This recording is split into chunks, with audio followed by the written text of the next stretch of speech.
Are you struggling for consistency in your sim racing? Does your iRating look like a roller coaster? If so, we have good news for you. The way to get more consistent is to first understand what you're doing differently than the professionals. And VRS is the answer. With our competitive subscription, you will have the telemetry, setups, tutorials, and everything else you need to fully analyze your driving. Our data packs and the ability to compare your driving with the best in the world will show you exactly where to adjust your inputs, change your driving line, and shave seconds off of your lap times. And our powerful and precise Direct Force Pro wheelbase and precision pedals are being used by some of the world's best drivers. All these champions agree that VRS hardware is not just the best on the market, it's also priced well below the competition. So if you're looking to upgrade to direct drive and the best pedals in sim racing, VRS is your answer. If you want to get better, get faster,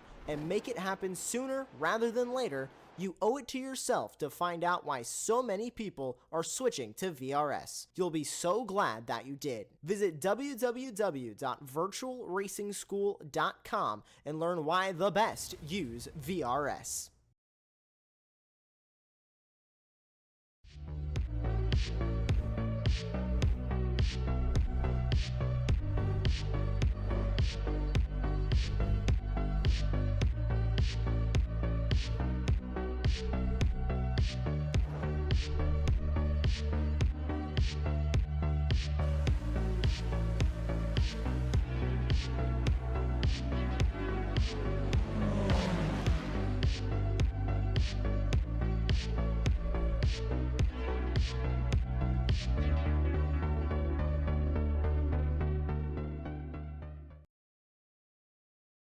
Ricmotech, high-performance sim racing equipment.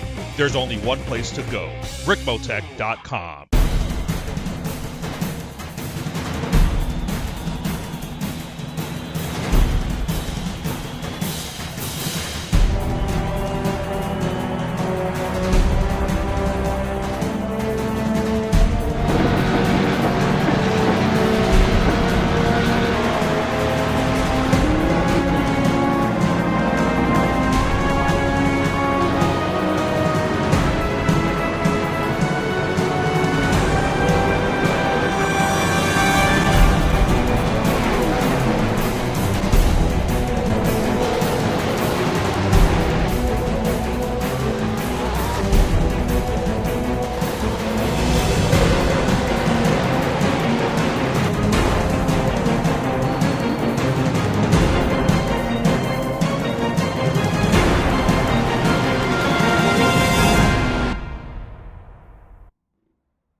Good evening, everyone. It's round number 4 of the Extreme Motorsports Ricmotech World Challenge's 10th season, presented by the SCCA Foundation and Buttkicker here on Apex Racing TV. I'm Greg Ginsburg with Larry Lefty McLeod, joining me as always in the commentary box. And tonight, sitting in for Jonathan Grabowski, we've got Josh Wilkie working behind the scenes to give you all the best views of tonight's action. So give him a big welcome, big round of applause, and give a thumbs up here on YouTube as well. So tonight we head to the king of all street circuits. No, it's not like Long Beach or Belle Isle.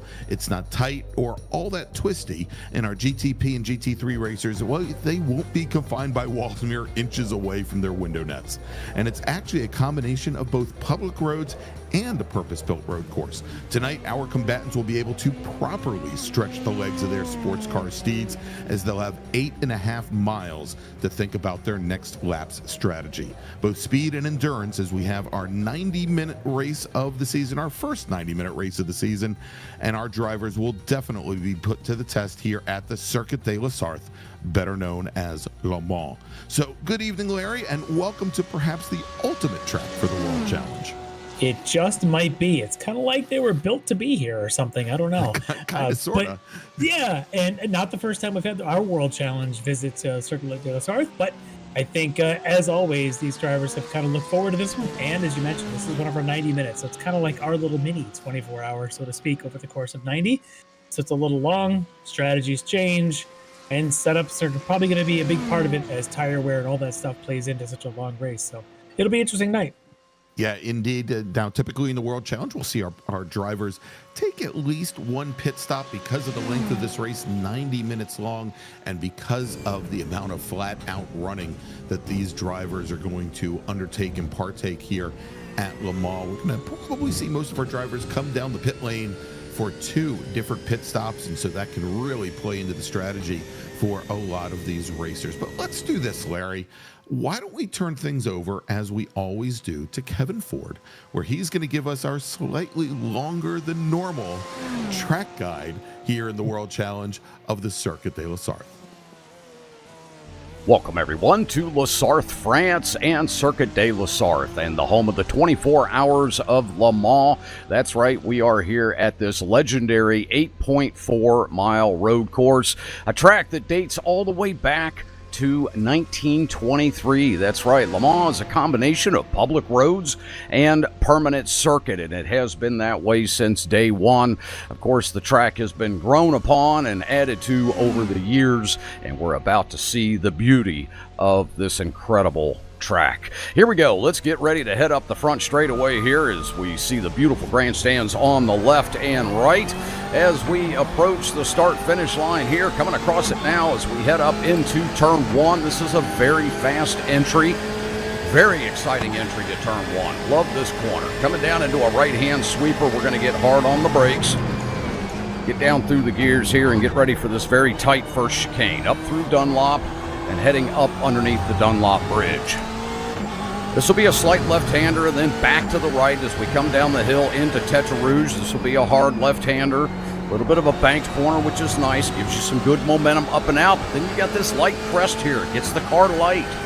And then into Tetra Rouge, the double right out onto the main straightaway. A lot of speed on exit here. And you need that because this takes you out onto Mulsanne Straight, the longest straightaway here at Le Mans. Great overtaking opportunities here, obviously, with the slipstream down this long straightaway. As you can see, we're heading down a public road here with all the businesses and homes on the left and right. What a great place to view this race from.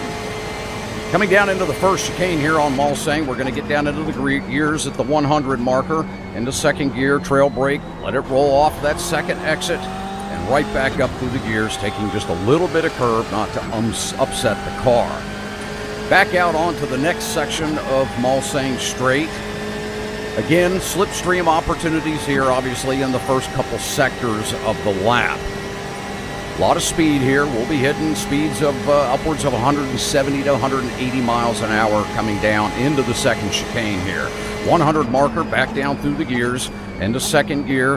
Now let that car roll back to the right, come right back to throttle, get right up onto the inside curb, and get a good launch out onto the final section of Mulsanne Straight. This corner down here is obviously exciting for spectators. You'll see a lot of them piled up here as these cars roar down into Mulsanne Corner. Very, very difficult right-hander. Heavy on the brakes, down through the gears, all the way down into first gear. Hug that inside tight, come right back to throttle, and up through the gears once again. Coming off that corner back there's a lot of undulation, very staggered track surface. Certainly can get that back end loose as you're coming to throttle. Got to be real careful back there. Coming down this second long straightaway here, actually the second longest straight at Circuit de la Sarthe. We come down into a section known as Indianapolis. We're going to get heavy on the brakes here. Coming down into this very tight left-hander. Down into second gear, we're going to use the banking to get that car to rotate up off the top of the crest of the corner. And then heavy braking down into our nage, down into first gear. Once again, tight right-hander, easy on exit. And back up into another very high-speed section. You can tell Le Mans is a very fast course, an opportunity for drivers to really stretch their legs out and let those engines roar. Here we go, some of the toughest corners on the track. Coming into Porsche curves. Very fast right-hander, hug that bottom, and then we're going to pin it through Porsche curve here to the left, right out to that wall, up into fifth gear, and then heavy braking down into fourth with this long rotating wrapping right-hander, and then right back to the left. Getting a little bit loose coming out of there, but that's all right. We were able to save it.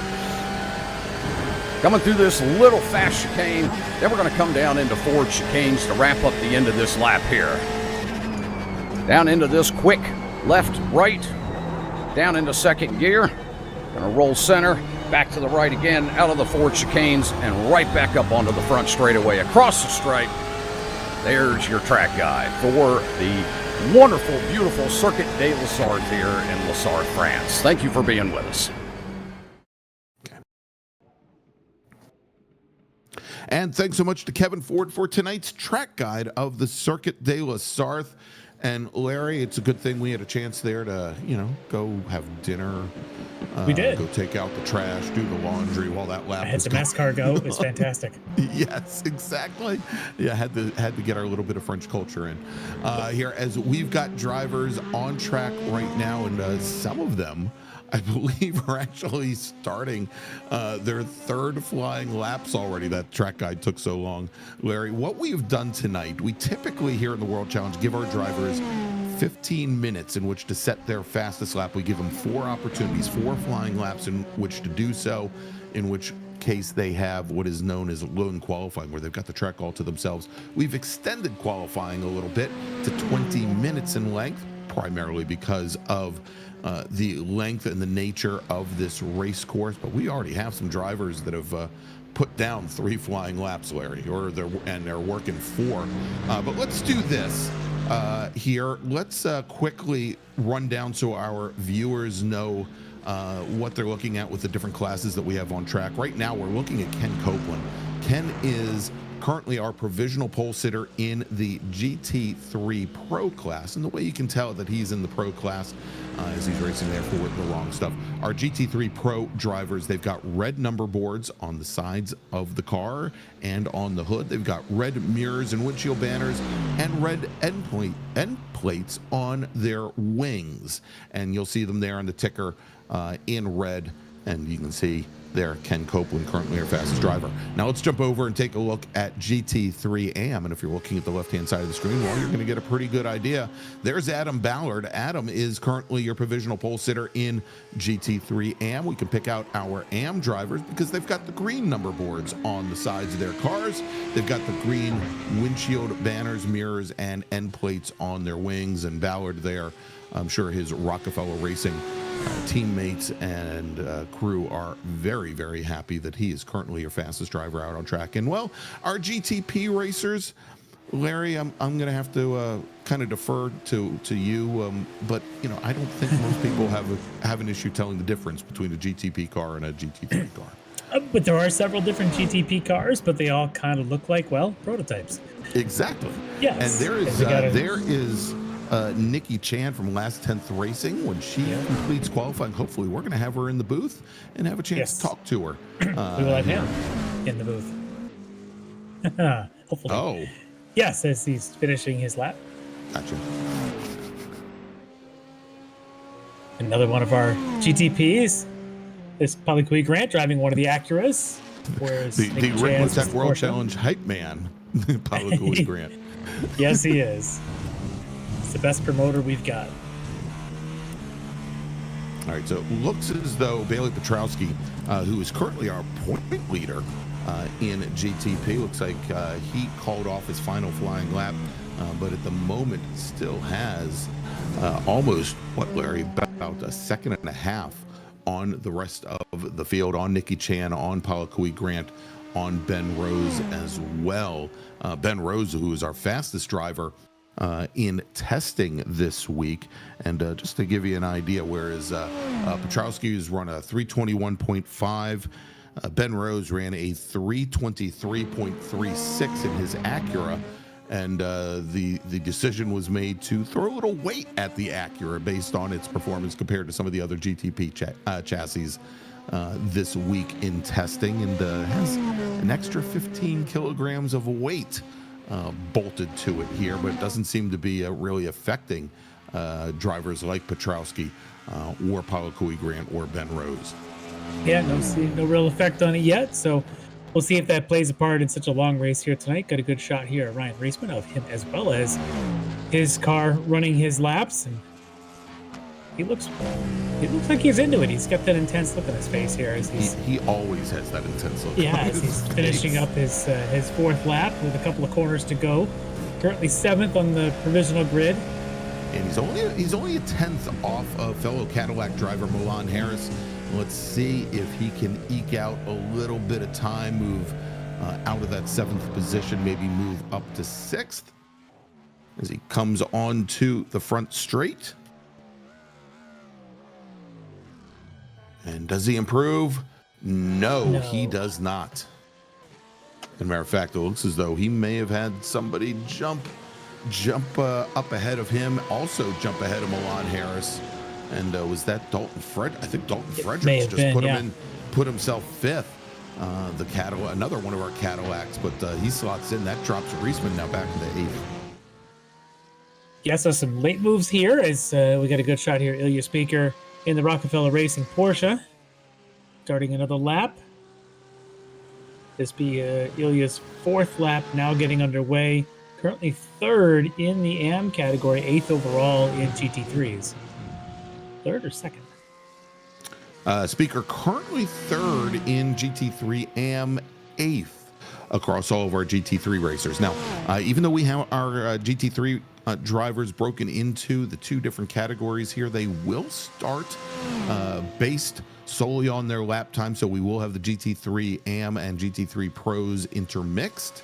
And they also receive points at the end of the evening based on their finishing position in GT3, not broken down by class. So while we're watching Ilya work his lap here, let's quickly, Larry, take a quick look back 2 weeks ago to round 3 at Misano, where in GT3 AM, our winner at that round was Rockefeller Racing's Adam Ballard in his Lamborghini Huracan. He started 3rd, took the car to the win. David Steiner from Dominate Racing, great run for him as well, started 6th and finished 2nd. And then Rockefeller's Keith Stein, who started 5th, came home in 3rd. Avon Dorsey and Ilya Speaker finishing 4th and 5th. And there are the point standings now after 3 rounds, where the 2 Rockefeller Racing drivers, Speaker and Dorsey, sitting up atop the leaderboard, separated by 10 points. Another 10 back to Ian Patience from The Wrong Stuff. And then Adam Ballard from Rockefeller, 15 points back from there. So still pretty close up at the front in the mid-pack already after 3 rounds. Very tight as we're going to start incorporating the round drops here as we start doing points going forward.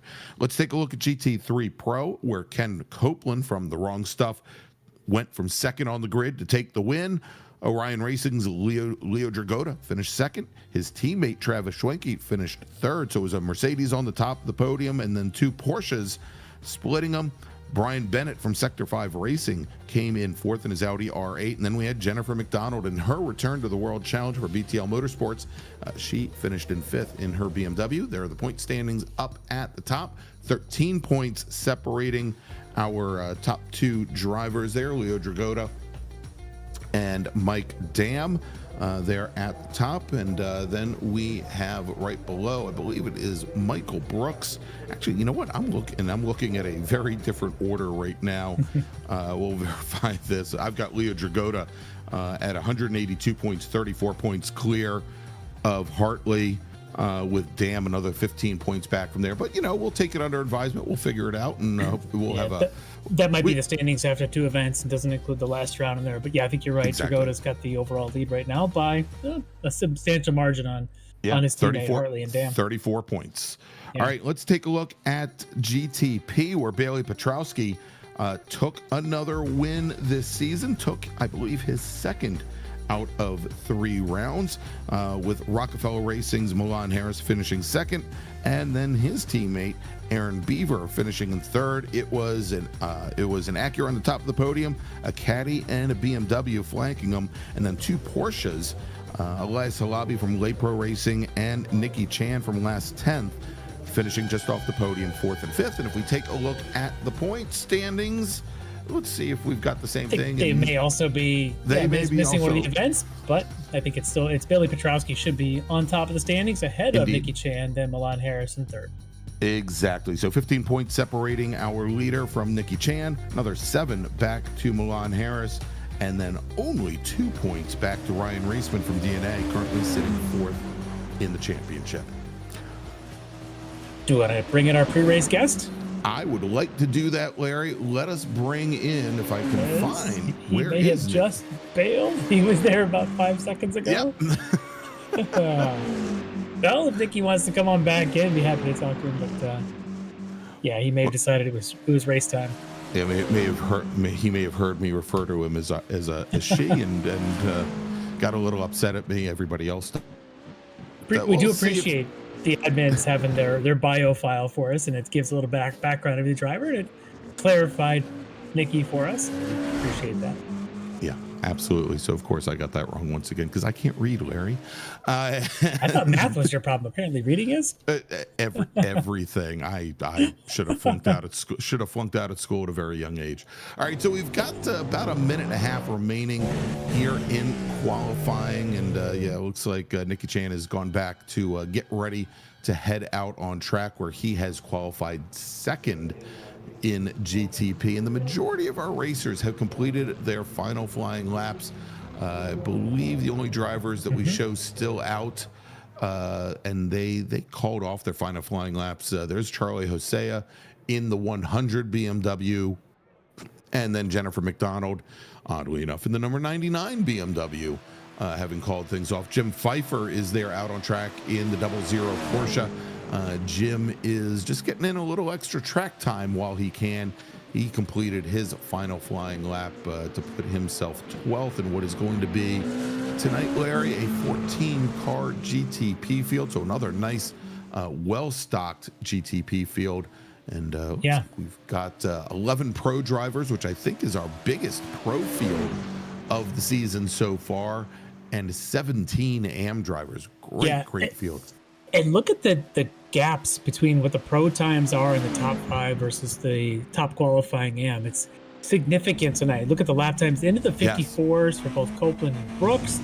That's very impressive. Michael Brooks in this case, and Ken Copeland, very fast laps there. But all the AM drivers are 57 up, and they're pretty tight. You got a whole group there in the 57s and 58s. One not shown there. I think should be actually Zach Mosley, should be second on the AM grid. Maybe an error in where he's showing up in our standings. I'm showing him as an AM, Larry.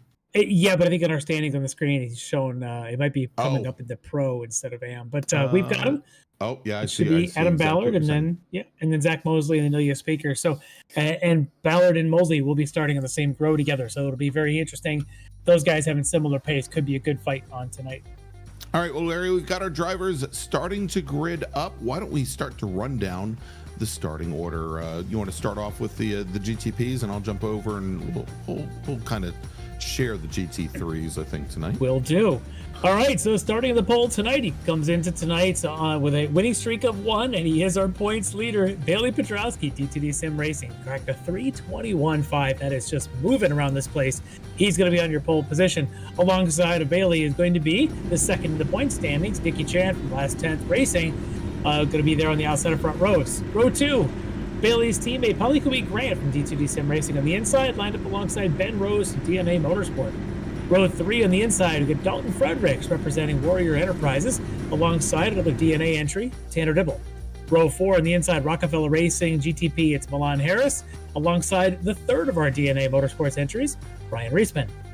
On row 5, it's going to be D2D Sim Racing's Bobby Childs on the inside, and Baron Glover from The Wrong Stuff on the outside. On row 6, Elias Alabi representing Lay Pro Racing, alongside Jim Pfeiffer from Sector 5 Racing. And then on row 7, Aaron Beaver from Rockefeller Racing on the inside, and Bill Mulfield of Mulfield Motorsports on the outside of row 7. All right, let's move over to GT3, where our top 3 rows, our front 3 rows, all GT3 pro drivers. Ken Copeland is going to be your pole sitter in GT3 for The Wrong Stuff. His teammate Michael Brooks starting right beside him. Then we've got Sector 5's Brian Bennett will start on the inside of row number 2 with Orion's Leo Dragota starting in 4th. Starting 5th, Orion's Travis Schwenke with The Wrong Stuff's Jeff Brooks. And then as we take a look at row number 7, we've got Adam Ballard with Zach Mosley. Zach, I believe, is in the AM category, not in pro. Then we've got Jeff Jacobs for the SCCA Foundation and Ilya Speaker. They make up row number 8. Row number 9 is going to be Jennifer McDonald and Chris Thorman. Row 10, Keith Stein, Stacy Bertrand. Row 11, David Steiner and Michael Caffrey. Then Charlie Hosea and Leo Dragota will make up, is that row number 12 now, Larry? I forgot how high I've gone. Then we've got Avon Dorsey and David Payton, as well as Andre Wedderburn and Josh Vidal. Stephen May, and then Rocky Rocco, best name here we got in the series, with then Greg Brockway and Russ Ruddick, John Casey, Robert Brist, and I believe that rounds out our, what is this now, Larry? I think a 42 car field. I think so. There's 42 that should be out there. Busy night. Split start. GTPs will be going first, and all the GT3s together, as you noticed. The pros and AMs are not divided up. They're together, but the GT3s will be split from the GTPs. We'll see how many laps or how many minutes it takes for the GTP field to start to come to the back of the GT3s, but 42, big field. All right, and as always, Larry, we will have a real live human being starter to give the command and wave the green flag. And as always, that steward and that starter is provided by the SCCA Foundation. The foundation provides funding for the SCCA Academy, training the next generation of race workers and volunteers that make real-life road racing events possible. Visit sccafoundation.org for more information. Copeland has been quick all year long. As always, he could be one to fight with, but it'll be interesting to watch Michael Brooks outside row on the front row there. What kind of pressure does he put on Copeland early? Does he try to get in front of him down some of these straightaways, or do those two try and sort of work together as teammates to pull away in the GT3s? All right, Larry, our pole sitter, Bailey Petrowski, bringing the field now into the Ford chicanes, the final chicanes before we come onto the front straight. And again, that starter just chomping at the bit to throw the green flag as they come on to the front straight into the start zone here, Larry, as they come out of the Ford chicanes. Nicely gridded up. So much patience. And green flag is in the air, Larry, and we are racing here at Le Mans. Yeah, a lot of patience there because the sim tells these drivers that they're green, but they do have to wait for that human starter, and a good job that they did, but they're still side by side. Petrowski nosing ahead just a little bit into the first turn, still too wide back there in the 4th to 5th positions. But look at that, Petrowski, clean getaway. As they go in and out of the newly named Daytona chicanes here, and Petrowski, as you said, already opening up a bit of a gap where it's going to be really key, Larry, to break that draft. Same for the GT3s, as the green flag is now in the air as one of our Rockefeller Racing drivers comes down the inside, tries to get an advantage about mid-pack, but Ken Copeland in his wrong stuff Mercedes, he's able to hold off Michael Brooks as they come into the Dunlop curve and then into the chicanes. We've got a driver off already. One of our Rockefeller Portras has gone off, and I think that might be, is that Wedderburn that has gone off, I think? They're That's in the Wedderburn there, yeah.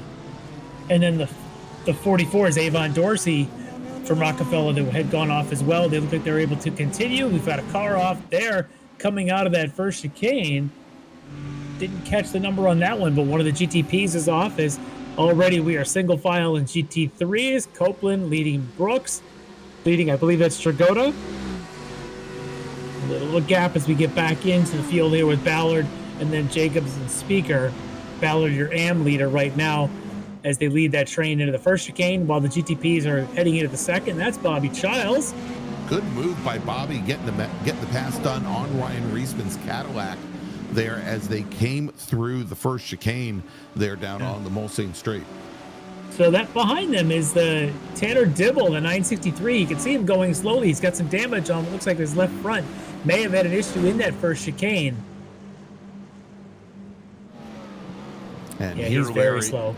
Here, Larry, where speed is just so absolutely critical here. That could really cause a big problem for him, as we see now Jeff Brooks currently running 5th in his Audi, going side by side, door to door with the Porsche of that was Travis Schwenke, and Brooks getting by, moving now up into 4th. Yeah, lots of movement out here already happening up and down this field.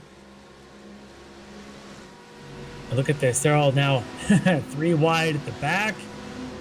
A couple of teammates there from Rockefeller, Charlie Hosea, and alongside, I want to say that's Stacy Bertrand. Yep, it is. BMW and the Porsche, both with the similar paint schemes. They're side by side into the hairpin. Yeah, as they come down to the hairpin over at turn 17 and come out as we jump back over to our GTP field. That's Ben Rose. Again, he was our fastest driver in practice, having to deal with a little bit of additional weight. And Larry, we've already had a drive-through penalty assigned, and this is for one of our drivers that popped out of line early, and I believe that was the 78. Was it the 78 at Casey? I think 48 is the number I'm reading. Yeah, the 48. Keith Stein. Yeah. Keith Stein. And it looks like they're still reviewing an incident between the 151, the 647. That's Andre Wedderburn, and Rocky Rocco, which must have been the 2 cars we saw on the opening corners in GT3s. All right, let's take a look, Larry, and see exactly what happened to Andre Wedderburn here early on. Right in the middle of that pack, he's going to be a red Porsche there on track right, and he had nowhere to go. He got tapped, he had some help, but everything in front of him kind of stopped. He did a good job of checking up for it. Another replay angle here. You can look at him. He sees the action in front of him. He backs off. He's that red Porsche, and he gets hit pretty hard by, that might have been Dorsey that actually got into him. All right, as we jump back to the live action now and watching the BMW Aaron Beaver, and wow, big group of GTP cars here. We've got Beaver to the inside. We've got the Porsche. I believe that's Glover to the left. Yeah, and the wrong then stuff. Directly behind, we've got Dibble and Pfeiffer as well, fighting for position. Yeah, they're side by side through that first chicane coming out of there. Pfeiffer's got a great view. This onboard's wonderful. He's chasing the group in front of him. They're still going to keep fighting. We'll see. I think that is Beaver now in the middle of that threesome. Glover just at the front of it. Yep. And Dibble, is he recovered? So he was the car that looked like he was limping along with damage, unless he was serving a long serve penalty. I was going to say, I think he may have been serving an off track because he's back up to speed now, Larry. That was a long penalty to have to serve if that's what it was. Well, or you never know. Straightaways here to have to get off the throttle for a long period of time. Yeah, well, hopefully for his sake, that's all it was. As he's got the inside line now, he's going to try and do this. But look, all the way up to the gravel trap, he gets pushed out there. Well, he got on the brakes very late, very deep as he tried to outbrake the car ahead, and as you saw there, just pushed a little bit too far deep. Had to really fight to keep the car back on the pavement, Larry, and gave up all the gains that he had made just a corner before. Yeah, I was watching that pack as they head back up this long section coming out of the Mulsanne hairpin, heading up towards Indianapolis here on this left-hander. Just a pack of cars. You'd swear it was GT3s or even Miatas racing here, but no, those are prototypes. Good racing going on as we take a look now into what's happening inside our GT3 pack. That's David Steiner in the BMW, jostling around with Michael Caffrey, his buddy, teammates there between those two. From Lands Down Under.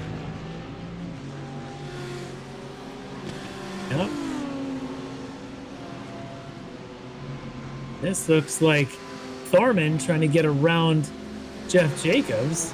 Thorman in the Lamborghinis, Jacobs in the BMW, with Charlie Hosea and the other BMW of Rockefeller right behind him with the Oreo cookie painting on it.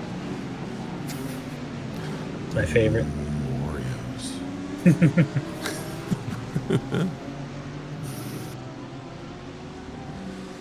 A lot of action going on early. A 90-minute race. Everyone's kind of pushing and Oh, and oh, Larry, no. I would have never been able to predict this, but that is Bobby Childs in the number 88 D2D machine, goes off, coming through the Ford chicanes, the final corners here to complete lap 2. And did he just get a lot of curbing? May have, yeah. Oh. Here, take a look. Let's see it right with Bobby's eyes here. Yeah, I think he just got a lot of curbing there, lifted up the rear, Larry, and he spent the entire time trying to recover. Yeah. Well, he's back underway at least, so that's good. It's a long night. Opportunities for recovery are certainly there. And Stubby in the chat says, now who would have guessed that? So you're just playing to the audience, Greg. You're not being mean at all. You're just no, giving the audience what they want to hear. I'm exactly giving them what they want, what they desire, what they need, Larry. All right. As we take a look back into this battle still with Aaron Beaver right there, Jim Pfeiffer still in the Porsche, GTP behind him. Beaver trying to stay out of the way there. It tried to actually block a little bit, but not using the draft of Dibble in front of him, which is a bit surprising. Pfeiffer going to just peek to the inside just for a moment in the 0-0, but he's going to stay in line.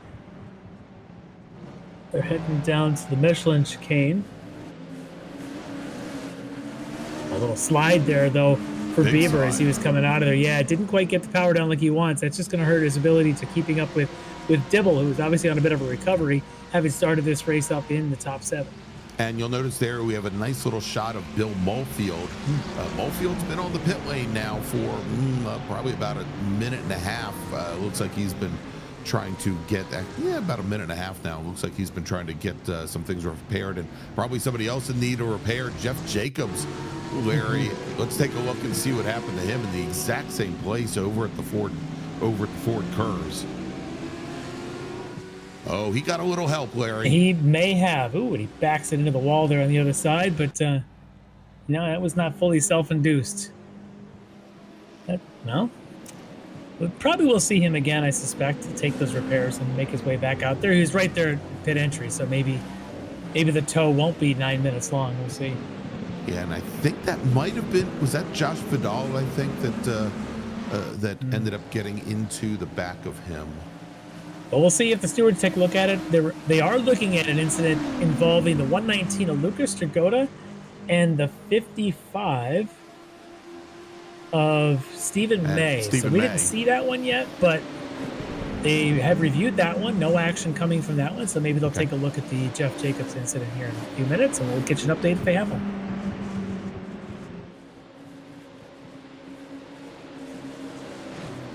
This battle still continuing. Dibble now still on that recovery, trying to find his way around Elias Alavi. This is a tough spot to do it as they're heading up towards the Ford chicane. Probably stay in line, more likely to see a pass going down the Mulsanne Straight than anything around here. But look at the run Dibble gets. Yeah. Wow. Just eating up the curbs there, Larry, and he must have carried probably a good, I'd say probably like another 10 miles an hour through. Faster through the chicane there than Halabi did ahead of him. Yeah, that was an impressive amount there. And Halabi outbrakes himself. Yeah. So Dibble got trying on the brakes at the Dunlop. Yep. And a slowdown penalty ensues for sure as Halabi slows down. Pfeiffer might even get the spot. And he looks like he's going to at least try through the Dunlop chicane. So a good little opportunity there. We'll see how long that lasts as they now head down the straightaway. All right, let's jump over to GT3 Pro, Larry, and this is Leo Dragotta in the Porsche. We got Michael Brooks in the Wrong Stuff Lamborghini, and then there's that Audi of Jeff Brooks. He is right there, and this is one of the first events so far. Oh, as both Dragotta and Jeff Brooks go around. Yeah, we may have to take a look at that again. I didn't see contact, but maybe there was some. It looked like I saw Michael Brooks go around on his own, but then we see Dragotta parked on the side. Let's take a look at this replay and see as they coming up to this tight right-hander, and there was a little bit of contact, and that pushed Dragotta out to the outside wall there, and then spun around Brooks. Tragoda continues, but as you said, it might have been Jeff Brooks that was the beneficiary in there as Michael ends up causing it. He had to come almost to a complete stop with that Audi, but he managed to get on, and that is now Jeff Brooks running in fourth, because I think we've got Travis Schwenke just ahead. And Brian Bennett, as I said, this is probably the first round so far this season, Larry, where we've seen the strength of the Audis come to the fore. We've got Brian Bennett, who's running second in class. And remember, the Orion race team was using the Audis for a season. Yeah. They decided to go back to the Porsches. Yep, and certainly the Audis, there he is. He's having a good night so far, running up there in the front too with the issues that Brooks has had. So good run for him. We'll see how long that continues. He's looking at about 4 seconds gap now down from Ken Copeland, but solid start here in the first 13 minutes of this race.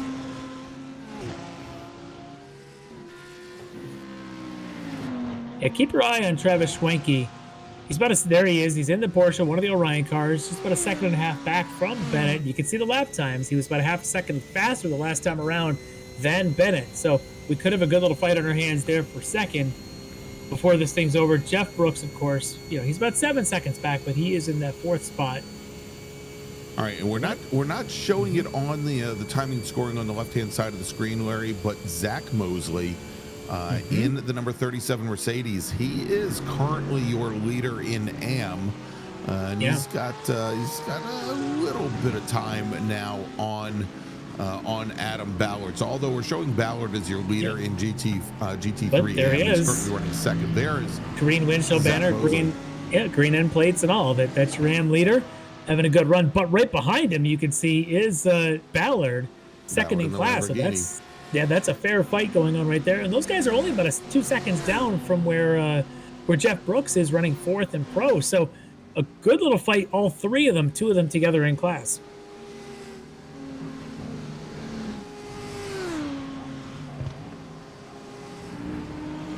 As it looked like the Mercedes maybe a little bit more in the way of legs, Larry, going into the chicane. It's the fun about setups here for Le Mans is you want a good stable car to go around all those curves, the Porsche curves and all the chicanes coming back towards start finish. But then you've got these just legendary straightaways you've got to account for. So it's you need a balanced car that doesn't limit you too much on speed, because you can make passes on the straightaways. As we see one maybe happening here, Josh Vidal may be getting a run on Stephen May. Vidal in the Mercedes, May in that Ferrari. And this will be the battle for ninth, or actually, I guess eighth, actually, because just basically anytime we show you a position in AM, just add one to it, which of course is problematic for me. But so Josh Vidal. Josh Vidal, I think, actually running ninth currently with Stephen May in 10th in AM.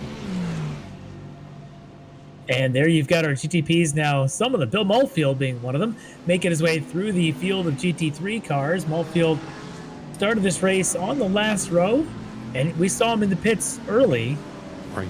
But he seems to be running well now. Still on the lead lap.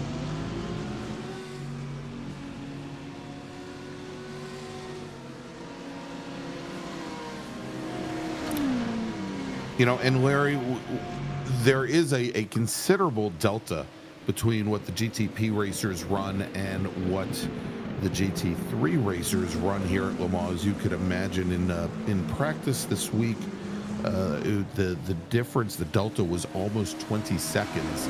And we're seeing now where the front of our GTP field, Bailey Petrowski, now, who's already opened up an 8-second advantage over Dalton Fredericks here as we're working lap number 5. They're getting pretty darn close to the pack of our GT3 field.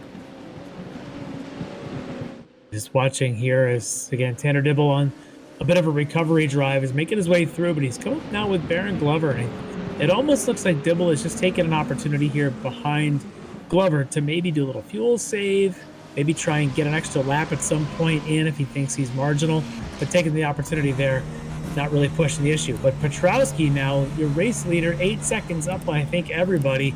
He's got some GT3 traffic he's coming through. That looks like Wedderburn there in front of him. He just got by Rocky Rocco just a moment ago.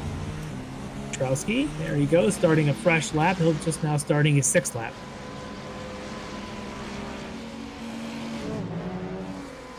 There's second place Dalton Fredericks. The Warrior Enterprises just ahead of Ben Rose, and then Nikki Chan not too far back.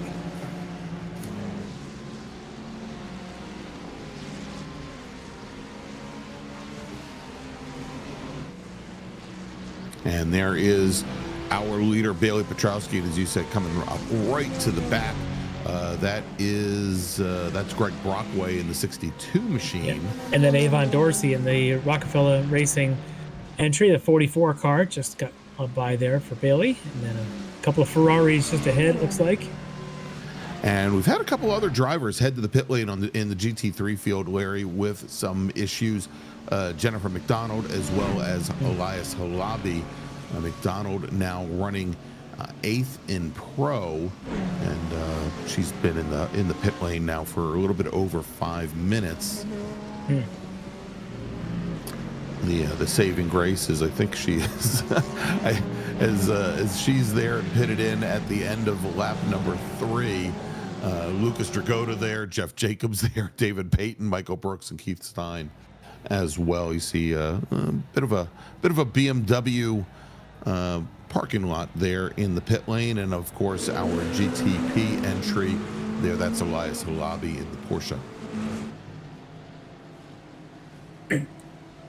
So just going back to the incident between Leo Dragota and Michael Brooks, there was a penalty issued to Brooks, a drive-through issued for his involvement and responsibility in that.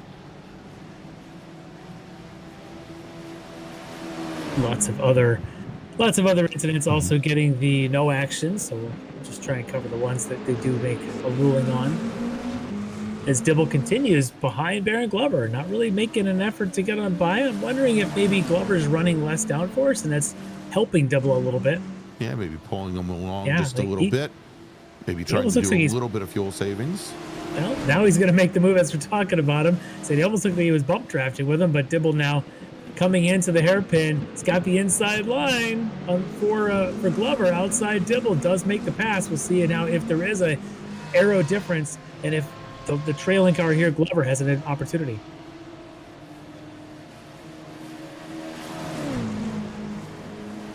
That was tight racing there for Dibble to go around the outside, make that move.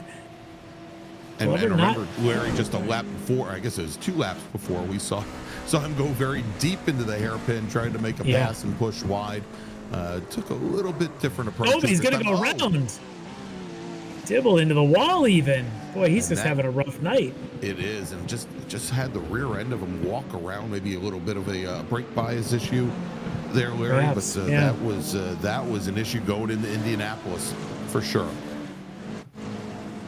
Yeah, it's a high-speed corner, but not quite that high speed. So good thing for Glover is he was able to get on by. It looked like without any contact. I did see Aaron Beaver kind of coming up on the scene. I think Dibble was able to hold Beaver off for just a little bit, but we'll see how much damage that Tanner Dibble has on that car.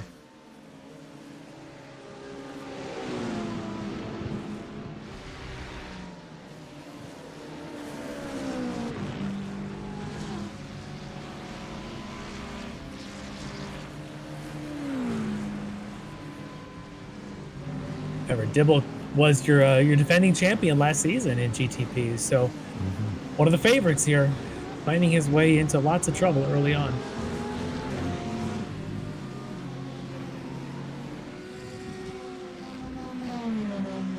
This guy is not finding any trouble so far. Billy Petrowski continuing to be careful, picking and choosing his passes, making his way still 8 seconds ahead of second place Ben Rose. Now Ben Rose, who's gotten around Nikki Chan. It was Dalton Fredericks earlier. Fredericks must have had an issue. Now behind this group. Yeah. About 3 seconds behind Chan and Polikui Grant, who are kind of running together at this point.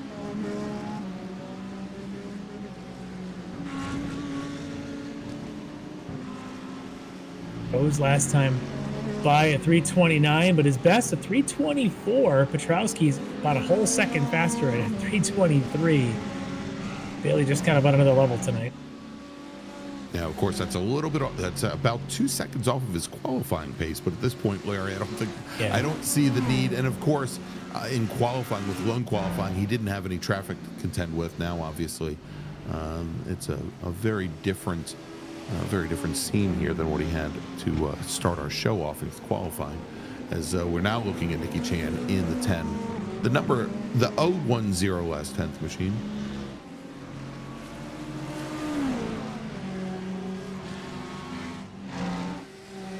And Larry, we are getting word now that the 100 car, the 100 of Charlie Hosea, receiving a drive-through penalty for his BMW incident responsibility.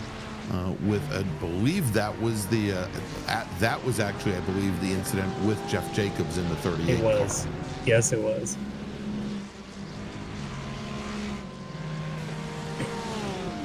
Yes, we got a good little pack going on here. Avon Dorsey in the 44, leading just ahead of Russ Ruddock and Greg Brockway behind. 3 different cars there, the Porsche, the BMW, and the Ferrari of Brockway. And then the other Ferrari, the teammates of Brockway, John Casey, just back from there. There's Casey. Here's John with the blue stripe and Brockway with the purple. And they aren't too far back from the Ferrari of Stephen May, I believe that is, just in front of them. And you can see the yellow Ferrari with the green stripe just ahead of them.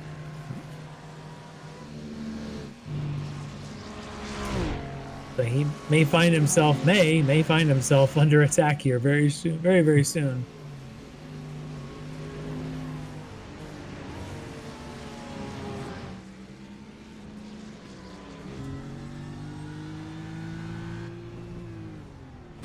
And Brockway, Larry, a couple of weeks ago at Misano, great race for him.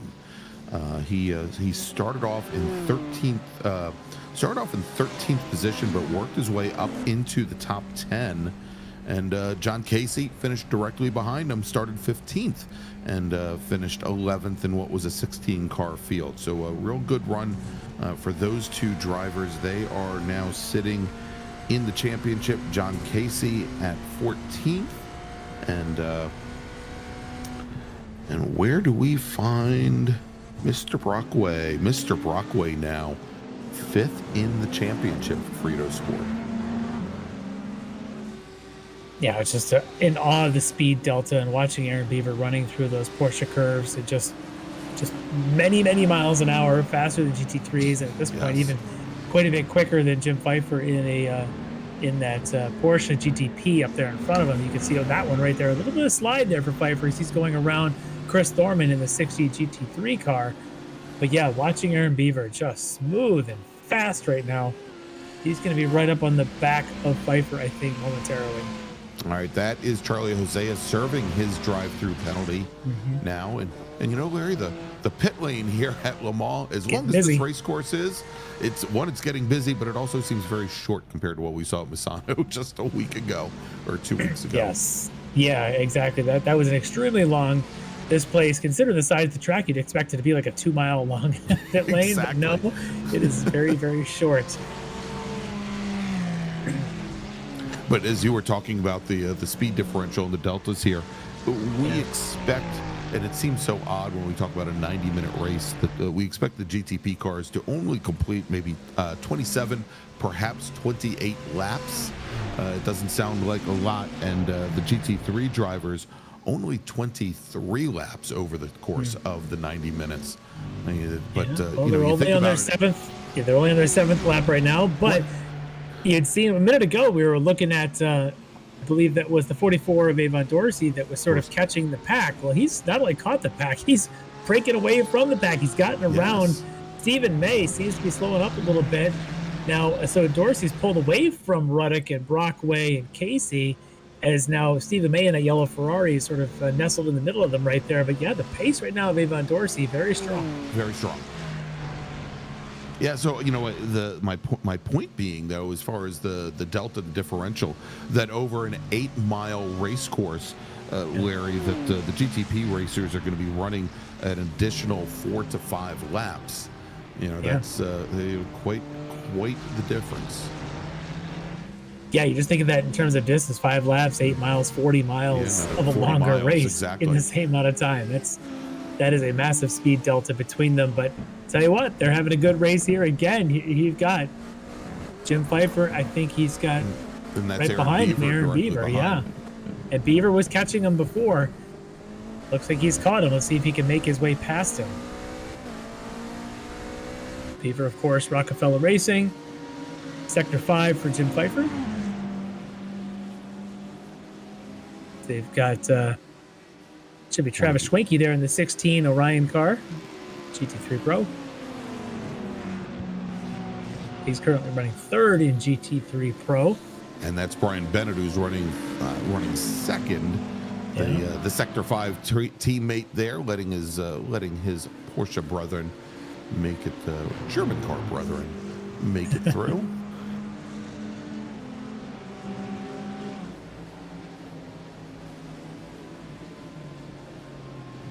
Beaver, I'm wondering if he just got himself a slowdown penalty. He just got what pulled I was thinking. offline.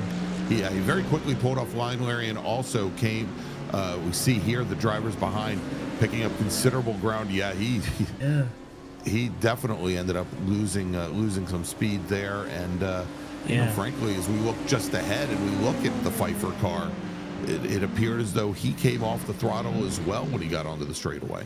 Yeah, well, Pfeiffer's still ahead of this pack, but now it looks as though Aaron Beaver is falling in behind Ryan Baron Glover. Baron Glover. Ahead of him, and then Bobby Childs is now caught up right there behind him. So this is all 8th, 9th, 10th, and 11th here between Pfeiffer, Glover, Beaver, and Childs.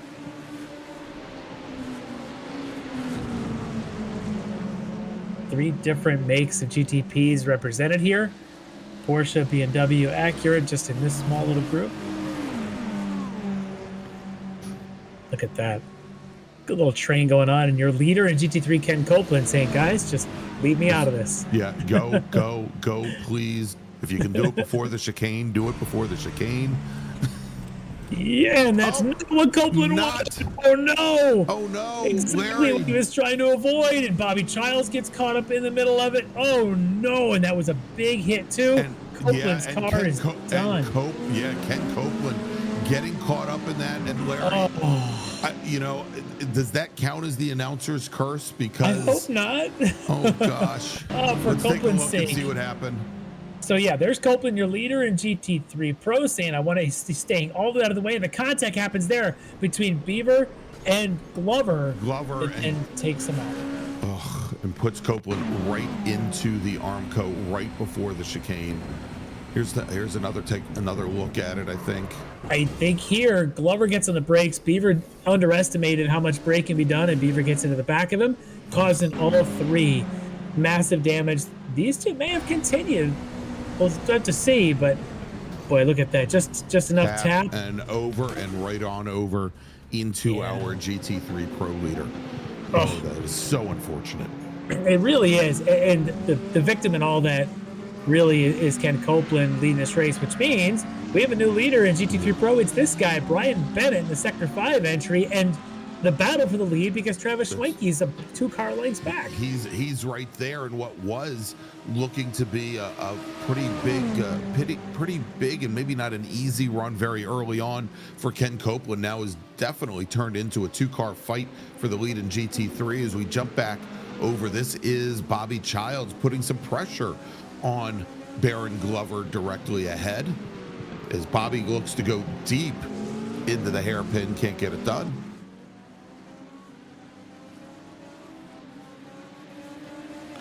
And Larry, they have just assigned incident responsibility for that incident to Aaron Beaver in the 97 BMW. Kind of what we thought would happen there, as he's the one that broke late, initially hit the back of Baron Glover and caused the chain reaction. So that's just kind of the way that goes.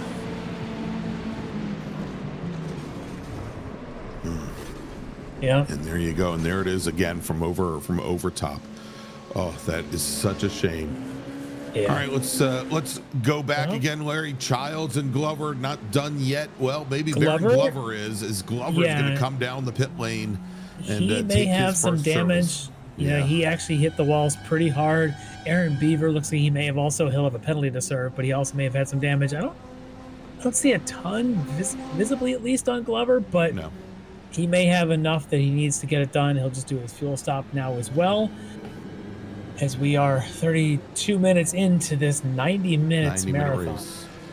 Yeah, long way to go. We're going to take a break in a couple minutes here, Larry, but let's see if we pick up any other drivers that may be taking early stops. There's a couple of that going on, but I think also we've got a couple battles out there right now. This is the Greg Brockway, Stephen May for, I think, 11th and 12th or something like that in the AM category. That's one of them going on there, with Adam Ballard still leading the way there. Although Zach Mosley may have just come in the pits.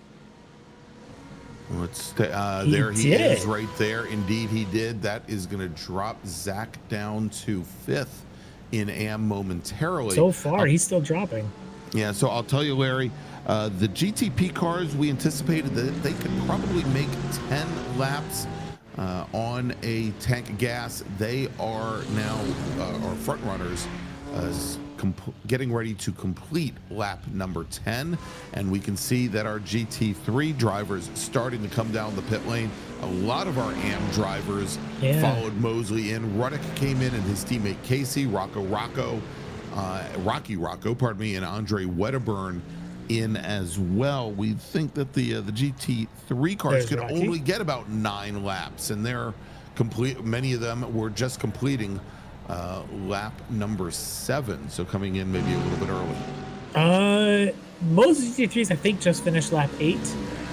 It looks like the ones that are stopping, at least, correct. They're just finishing lap 8, so it might be a good time. Yeah, the ones that maybe did some fuel saves, maybe they're going to try and stretch one more lap, but right now I don't see a lot of fuel saving going on with the way the intensity's been tonight. At all.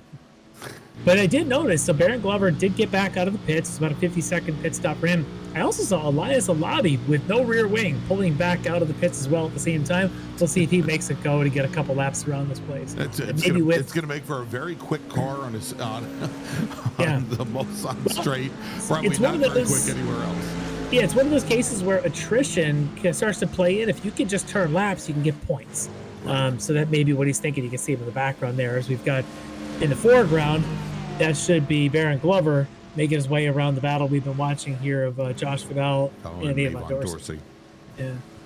All right, Larry, all of our front-running GTP cars now coming down the pit lane. Bailey Petrowski is followed by Ben Rose and Nikki Chan, Dalton Fredericks, Palakui Grant, Milan Harris, and Ryan Reisman. They are all lining up. Yeah. I think they all saw Petrowski come in and figured they'd just stay on the same strategy. But again, probably right at the very end of that first pit window. Yeah. Yeah. Well, if they can do 10 laps here, we're definitely going to see a second stop. They might have a little bit more options with that because they're able to go 35 minutes here. They could stop in 20, 25 minutes if they want, or they can go another 35. We'll see who comes in for the early stop versus staying out the max. The teammates here. Ilya Speaker in the 86, following right behind the 52 is Stacy Bertrand. As the GTPs make their way back out from the pit stops. Yeah, Petrowski back out, Ben Rose. And the gap between those two cars looked like Rose had been able to take a small chunk out of Petrowski's lead. But when I say small, we're talking about maybe a second to a second and a half, and what is still almost an 8-second advantage. You know, it's funny that 8 seconds has been there since about the third lap of this race. Yeah. It hasn't really changed. It was Dalton Fredericks for a while, about that 7 or 8 seconds. Now it's Ben Rose right there, about that 7 or 8 seconds. We know that Ben he's put Petrowski to the test. Ben's beaten them straight up in past seasons. He's got that kind of pace. We'll see if a little bit of luck goes his way to maybe close that gap up as this race develops, maybe on the second stint. So we'll keep an eye on that. All right, and now we're seeing our GT3 Pro leaders come down the pit lane, Larry. Brian Bennett, Travis Schwenke, Jeff Brooks, all coming down the pit lane in a row. There they are. Looks like as though they are all taking some tires. And from the front of the AM field as well, we've got Adam Ballard in, David Steiner, Stacey Bertrand, Ilya Speaker, and Michael Caffrey all coming down the pit lane at one time as well. Yeah, it's getting it to be a busy place here as these guys are finishing their 9th lap, and this is basically it. If they didn't pit at the end of lap 8, they're going to pit now. Yeah, you know, and Larry, a big difference, you know, we always talk about the pit strategy and how much fuel savings these drivers can do. There's a big difference in fuel saving over maybe a 2.5-mile race course and maybe able to stretch an extra lap as opposed to an 8-mile race course or an 8.5-mile course, and then being able to stretch out another 8.5 miles. It just doesn't work. Yeah, saving 1/20th of a fuel load is one thing. Saving 1/8 of a fuel load is a whole different deal. That's math. Different. I know that's not your strong suit, but that's difficult. Yeah, I usually work in generalities, Larry, and this is something I can understand. All right, as they are now heading back out on track, and it is in GT3 Pro. It's Bennett, Schwenke, and Brooks, your leaders. In AM, Zach Mosley, Adam Ballard, and David Steiner, your leaders. And in GTP, Petrowski, Rose, and Nikki Chan. Larry, why don't we take a quick break here? We'll thank some of our partners and sponsors, and when we come back, we'll take you all the way to the checkered flag here from the Circuit de la Sarthe, where you're watching the Extreme Motorsports Ricmotech World Challenge presented by the SCCA Foundation and Buttkicker, and we'll be right back.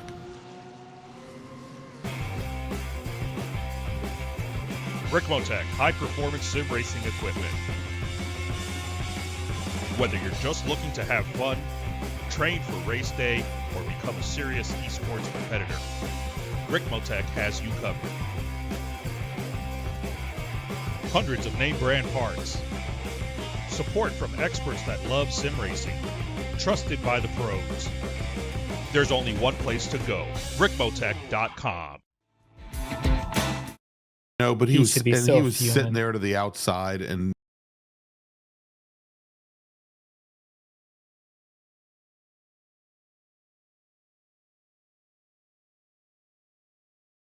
not doing the commercial then. All right, everybody, welcome back to thank you sponsors, thank you Buttkicker, thank you Ricmotech. So Larry, we'll talk real quick here about Buttkicker.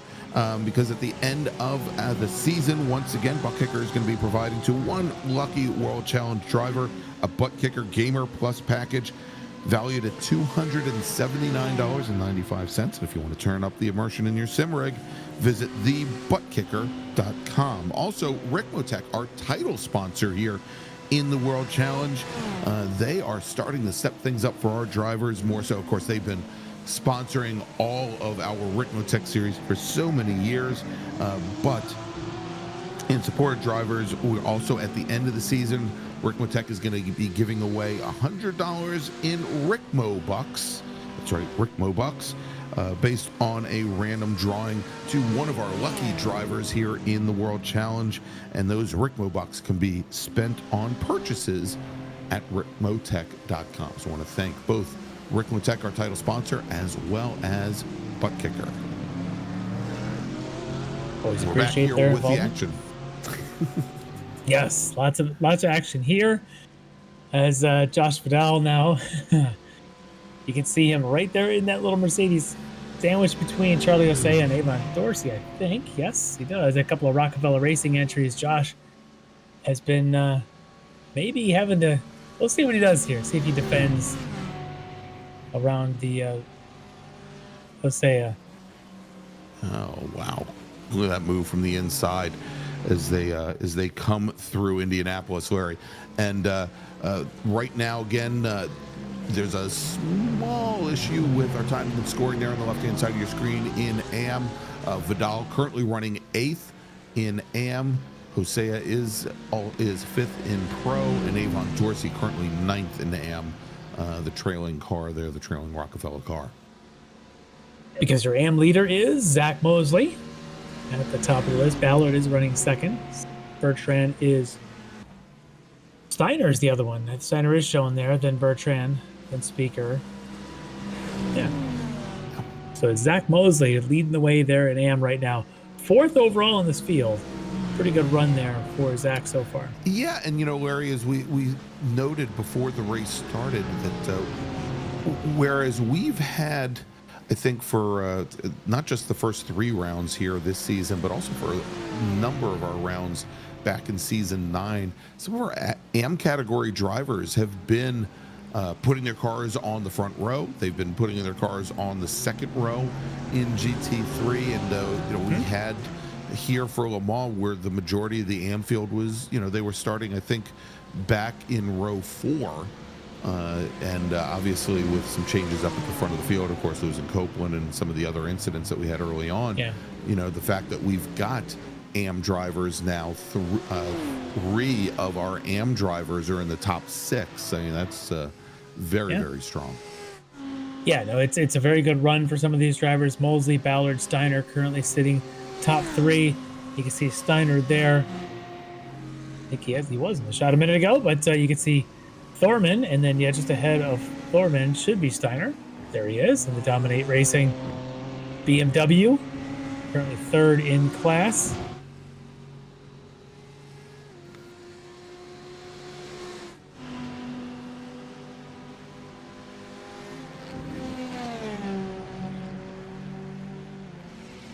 We haven't talked much about Ben Rose. He said he was hovering about that 8 seconds back. Well, the gap now to Petrowski's lead is almost 9.5 seconds, but Rose has 8.5 seconds on Nicky Chan behind him. So good solid run right here as he's got the 2 teammates there, the Trito Sport entries there in front of him. We might want to jump a little bit further back from here if we can, Josh, to Nicky Chan, Dalton Fredericks, and Palakui Grant. In particular, Fredericks and Grant, who I think we're going to see. There's Chan. And then right behind, there's Fredericks. With Grant trying to slice through traffic to clear things up. They were within about a tenth of one another the last time by, or not the last time by, but the last time I had looked. And as they fight the traffic, that fluctuates just enough where, although maybe 2 seconds or so from Chan to Fredericks, that can be evaporated quickly if Nicky comes up on some traffic and has any trouble getting through. But you can see Dalton and Palakui doing a pretty good job, almost working together here a little bit to try and catch up to Chan, currently running 3rd. Yeah, and Josh had cut away for a second there to Ryan Reisman in the 414. He's now coming into that shot as well. There's Mr. Reisman. Hey, see, and he looked over his shoulder just as we were talking about him. Yes, us up here. We're over to your right. Thank you. Did he look right at the camera and smile and break that 4th wall? Yes. It's like I Love Lucy. Gives us a little Mel Brooks smile. Reisman. Right now in that 6th spot, I'll tell you, this whole group, this is a very fast group of GTP drivers from Petrowski all the way down the order with Rose, Chan, Fredericks, Grant, Reisman, all of them capable of winning races. They're all right now running lap times in the 325 to 326 range. It's very consistent. So, and just about the halfway point of this race, nothing's really decided yet. Yeah, it looks like Petrowski's got a stranglehold, but it's far from over. We've seen things happen already. And a little swap of positions there, Larry, between Speaker and Bertrand, the 2 Rockefeller Racing teammates. As Speaker is running 4th in AM, Bertrand now in 5th. Remember, Speaker came into tonight in the points lead in AM. Having 2nd place in Imola, took the win at Laguna Seca, down in 5th at the Masano race 2 weeks ago. But it's got a handful of points ahead of Rockefeller Racing teammate Avon Dorsey. 3rd spot right now is Adam Ballard. So right now it's a Rockefeller Racing 1, 2, 3, but it's going to be tight as the season goes on, as they've all sort of been trading wins as well, with Steiner getting one of the wins, Speaker getting one of the wins, and Ballard getting the other so far. So any points you can get, even if it's a teammate kind of yielding, could pay off in the end of the season. It's we're here round 4 out of 8, I believe. So you start adding them up. It could become important late in the season. Reisman's trying to get around the battling in front of him. He's being patient-ish.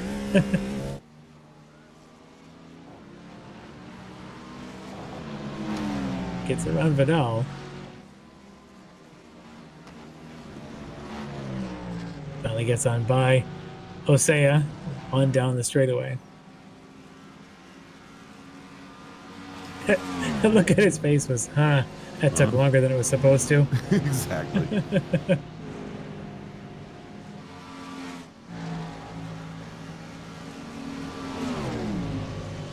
And not too far back from Reisman is Milan Harris.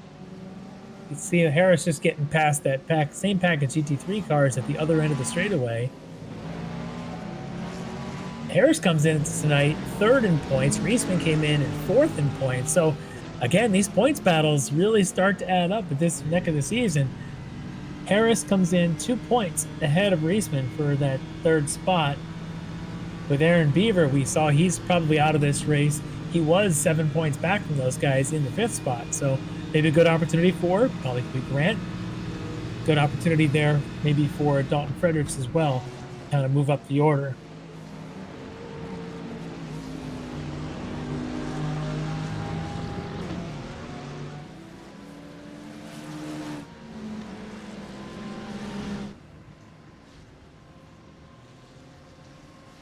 We got Rocky Rocco drafting in behind Wedderburn as the 00 of Vipers going down the inside. Wedderburn's car has seen a better day. Yes, it has. Yeah. I mean, that started off very early on here tonight. Yeah, the Porsche body engineers are going to have their work cut out for them at the end of this thing. Yeah, they'll just go talk to the BMW M4 folks. It does kind of resemble an M4. Yes, it does. For those that don't know what we're talking about, we're not the biggest fans of the stylings of the M4. Well, and speaking of cars doing their own custom body work, right there in front of them, I see Dorsey pulling away from that right side wall, wondering if maybe he just had an incident a moment ago. I think that may be the case, Larry. So see how the 44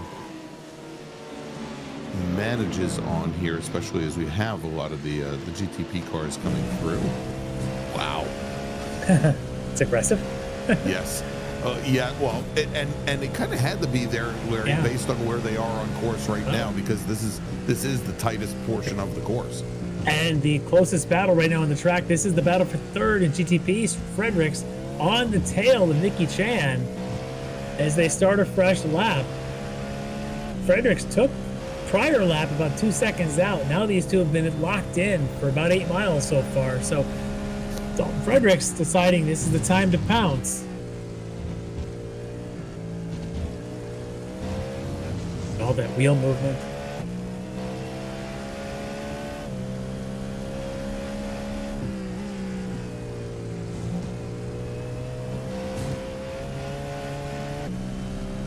Rockefeller entry right there in front of him.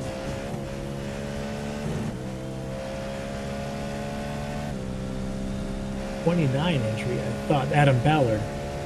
Currently second in AM. They just went underneath him. Well, is he going to make the move? He might. He popped out. We've seen this before. There were more cars the last time. Let's see if it's clean. Frederick Chan, side by side. Who wins the braking contest? Deep on the brakes Chan was. Wow. Yeah. That was impressive. I think maybe Fredericks knew he was beaten, backed out, let Chan go inside. But yeah, good job by Nicky Chan to hold that line late on the brakes, keep that position. I wonder if at this point if Fredericks is just cautiously pressing, because only a second behind them is Paulie Kui Grant. That's a break in early there for Fredericks. Grant is going to be right up alongside these two by the time they get to the hairpin.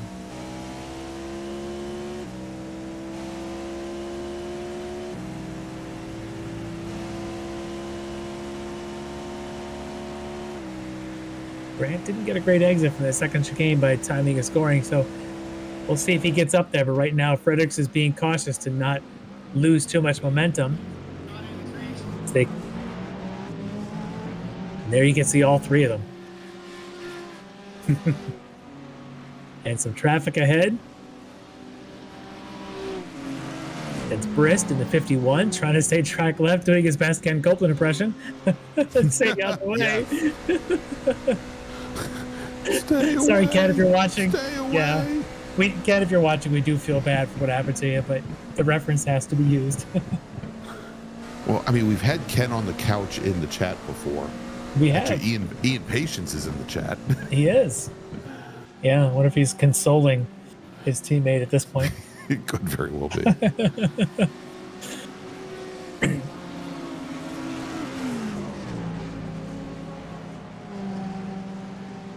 Well, more traffic.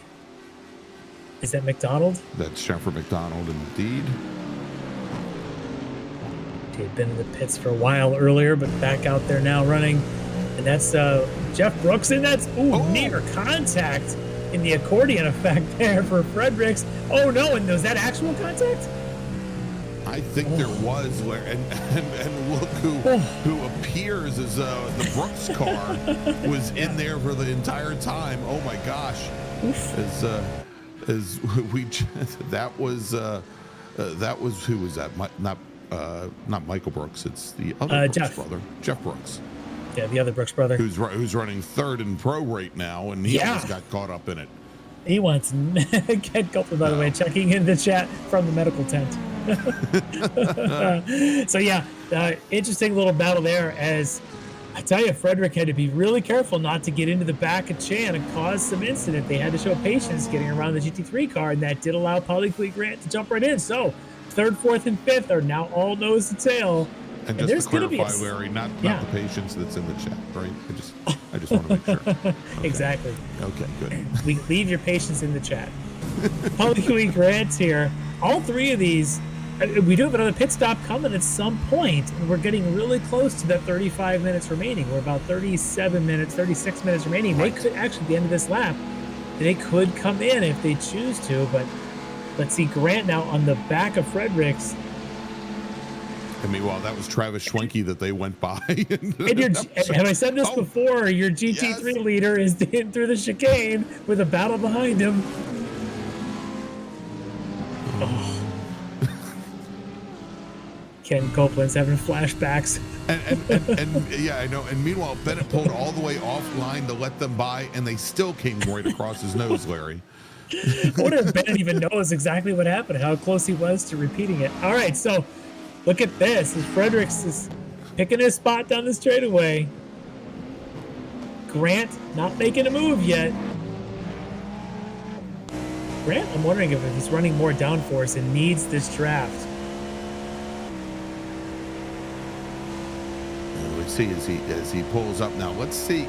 Yeah, because Larry, he's making a little bit of ground when he pulls alongside, but it doesn't seem to have enough to get up more than about a half a car width. If he's got more downforce, this is where it would pay off. But a good job of Dalton to hold that position. We saw pass earlier. I think it was Tanner Dibble that went around the outside of another driver around that hairpin, probably also with more downforce. But if you're Grant, you've got to brake a little later and hold that line. But now Grant's got the inside, but it's only for the cake. By the time they get to Indianapolis, Fredericks will again have the left side inside. He's going to have the inside position going into the next portion of the complex.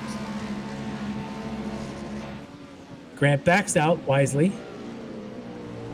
I do think Grant may be running a higher downforce than Fredericks is right now. Mm-hmm. Oh, a little wide there on the exit for Grant. He might lose a little bit of that downforce in the wake of the car in front of him. So that's sometimes where that starts to hurt you a little bit. And all this battling of Fredericks and Grant has allowed Nicky Chan to pull away just a little bit. That actually started, I think, at the beginning of the Mulsanne straightaway. Chan had pulled a couple car lengths even before they got to the first chicane. Now Chan just trying to just watch his mirrors and keep that gap as best he can.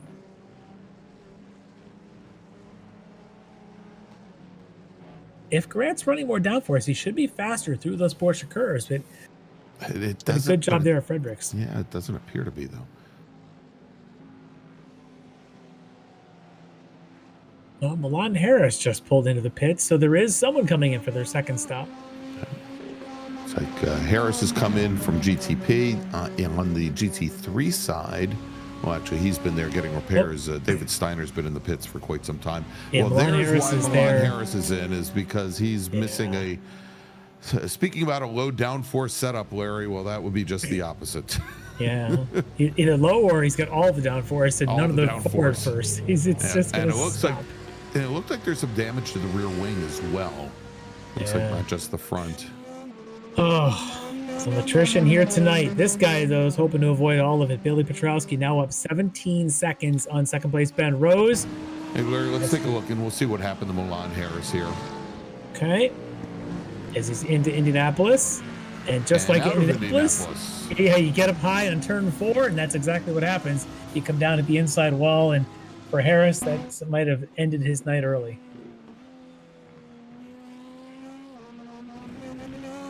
Yeah, that looked just a little painful. Yes, it did. All right, so Ben Rose here, and that 8-second gap, Larry, that Petrowski had is grown now and doubled in length, as we're about 17 seconds. Petrowski's last lap 3:23.9. Rose is a respectable 3:25.1, but that's a 1.2 seconds gap growth right there. And pretty much the rest of the field is just in a different world from where Petrowski is right now.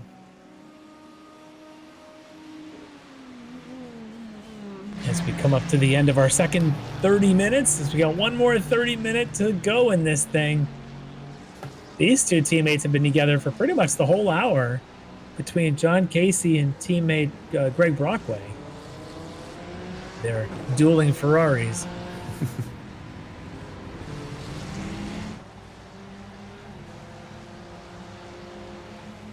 And the two, they are so closely matched. I think I mentioned, Larry, the last round 3, they finished right one ahead of the other, and I believe on round number 2 as well.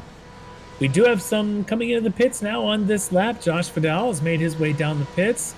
And David, let's see, and also Jeff Jacob. Well, no, we're showing Jacobs coming back in. Of course, Jacobs was in under repair a little while ago. Vidal may have had multiple reasons to go in, and that might be it. He got in there under his own power, but not after a pretty big impact with the wall about 4 corners back. Oh, yeah. Another one. That's a tough break there for Vidal. Been running pretty strong. Had some great battles going on all night long, but I think he's going to be in the pits a little long. Let's go back to our battle in GTP between Chan, Fredericks, and Grant. It's now about a second between each of them. Each of them, yeah.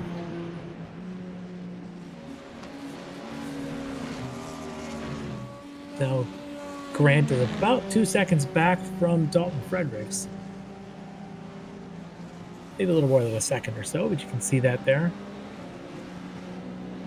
Not coming in this time. They could. I think they're within the pit window. We have 30 minutes left. Yep. And Larry, we might have had. Of course, Dalton Fredericks just got a slowdown penalty going down through the final chicanes there. Yeah, that risk reward does not always pay off, as Fredericks is going to lose a lot of critical time there. You could look at that critical time, track position. He had gotten that lead, that gap to Nicky Chan down to about a second or so. And now he's got himself about 3 seconds back from probably Kui Grant, 5 seconds from Chan. All right, this should be the battle for 10th in AM between Rocky Rocco and Andre Wedderburn in their 2 battered Porsches. I think between the 2 of them, there might be one unbruised car. Unblemished panel, yeah. Yeah, their straightaway speeds are compromised, we'll say. Yeah.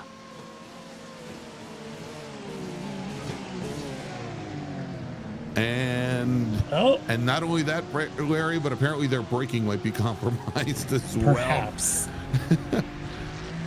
Well, that's going to give that spot to Wedderburn. Yeah, Wedderburn gives up the position to Rocco there. Yeah.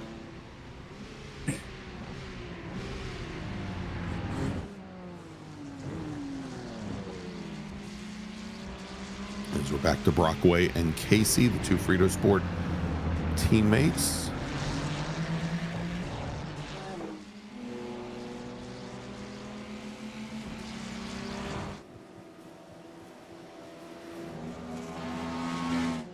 Jeff Jacobs, after his long stint in the pits, has got himself back out there. A couple laps down, about 3 laps down from the leaders. But he's a trooper. What did they say? bad night racing is still better than anything. Yeah, a good day boating. I don't know. same cost, you know.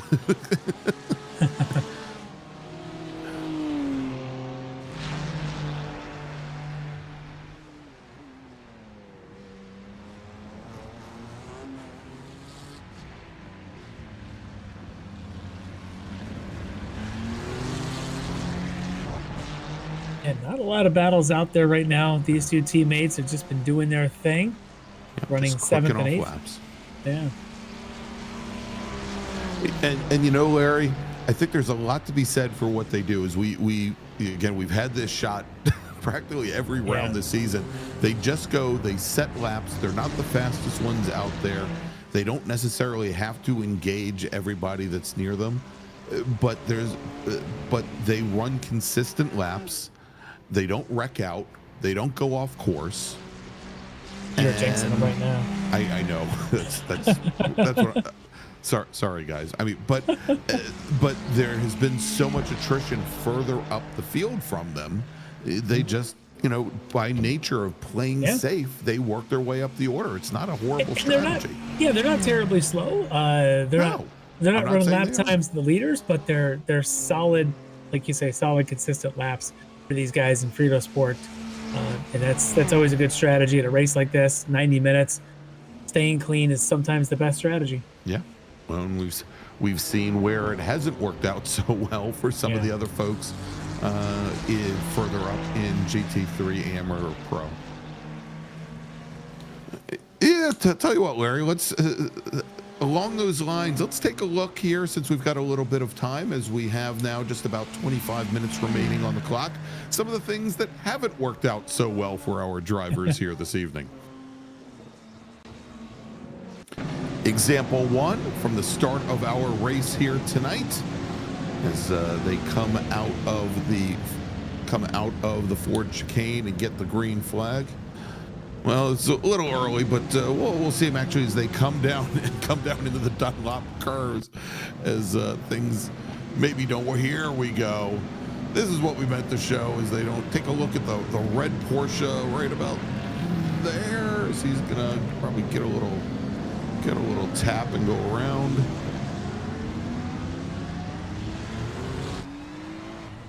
All right, well,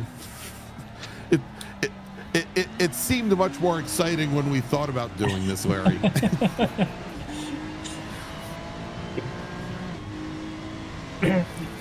Even the replays are struggling a little bit. Right. Dare I say the replays are crashing? Here we go. Finally. There goes Wedderburn with the first of his many dents.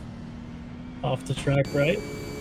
And then let's take a look and see what happened. Of course, we had Leo Dragota. That's Lucas in this one. That's Lucas Dragota in the Porsche, the Dragon Sport car. Yeah. Getting spun out there at the second of the chicanes. And here was Michael Brooks, Jeff Brooks, and Leo Dragota. Bad night in the Dragota household. Yes. As Dragota got the little tap, met the wall. One of the Brookses went around. Yep. And then we take a look and how can we forget this, Larry? Well, here's Tanner Dibble, I think, unassisted. Yes. One of his many offs. This one, not his finest moment. And we were just taking a look at the corner marshal, Larry, that just didn't even seem to notice that a GTP car was coming straight at him. But, here again, and we'll see how Ben Rose deals with the two Frito Sport teammates. With care. Exactly, and Brockway and both Brockway and Casey, let them go by. Three of them down the pit lane. There we go. All right, so with 24 minutes or so remaining, Ben Rose is going to make his final pit stop. Yeah. And, and Rose, the first of the drivers in the top 5 in GTP to come down for what should be his final pit stop. But just as I say that, here comes Palakui Grant. Interestingly, though, Nicky Chan did not. I saw Chan go around and go past start finish, so one more lap for him. But yeah, interesting here. Fredericks looks like also decided to take an extra lap, but for Rose and Grant, this is their opportunity. Petrowski is going to take the one more lap approach as well. So here's something of note, Larry, in looking at our GTP field and perhaps the setup changes. Bailey Petrowski top speed here at Le Mans 216. Mm-hmm. Nikki Chan, Dalton Fredericks 211. Ben Rose 213 and Paul Grant 212. Interesting. Yeah, how much is that can be draft? You wouldn't think that Petrowski would have had many opportunities for draft, considering Correct. that he's been leading since green flag, where the others may have actually had a chance for some draft aid on their straightaway speeds. Indeed. Or he's just running a little bit less downforce tonight. All right, Bill Mofield and Tanner Dibble now bringing their cars down the pit lane as we watch Bailey Petrowski here. Currently working lap number 20. Yeah, so it looks like a good portion of the GTP field now making the decision to take that final stop as Baron Glover and Bill Mofield come in.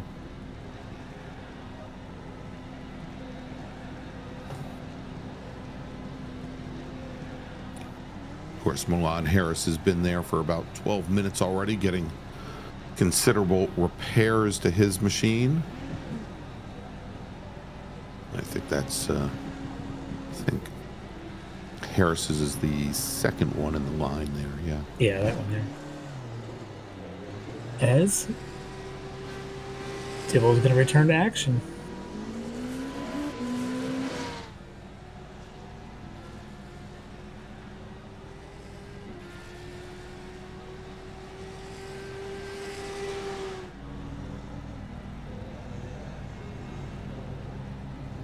As Baron Glover gets back out there. Currently ninth and still on the lead lap, so that's good for him. Mofield a lap down. And just decided that that was all he wanted to do tonight. Done. All right, well, let's check in with our leader in GT3 Pro. That is Brian Bennett in the Audi, the Sector 5 entry. And you can see that little bit of blue Porsche back there just behind Tanner Dibble. That is second place.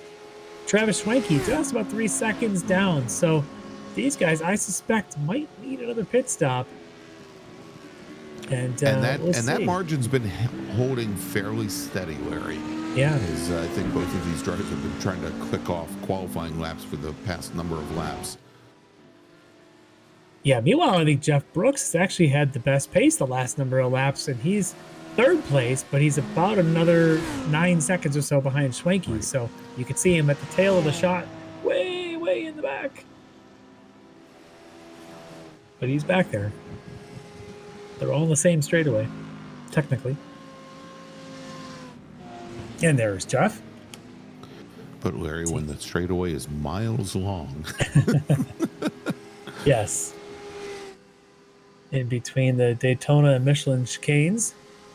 Chris Thorman currently fourth, just ahead of Ilya Speaker. And Thorman's had a very quiet race tonight, Barry. We haven't talked much about him. He's been, you can see he's got Ilya Speaker back behind him, but Speaker, he's your AM leader. I don't think Thorman's really too terribly concerned.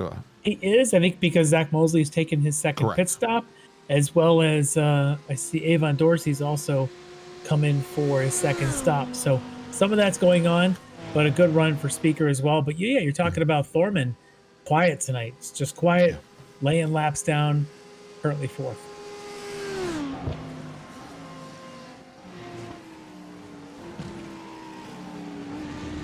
And Thorman maybe a little bit further back in the championship than he would normally like to be. Again, after 3 rounds, he is currently sitting 12th for D2D, about currently 6 points back from Jeff Brooks, who is our leader here tonight in Pro. Or probably not our leader in Pro. He's running third in Pro. I'm sorry. That's getting busy here, as it's turning into just a live look in at the medical tent with Leo Dragota and Ken Copeland both chiming in from the chat. I hope they got good drugs over there. Based on what they're posting, I would say the drugs are working well. But yeah, so if you want to enjoy the fun, follow along in the chat. And if you get crashed out of a race, come on and join us. It's always Come good on, time. join us in the chat.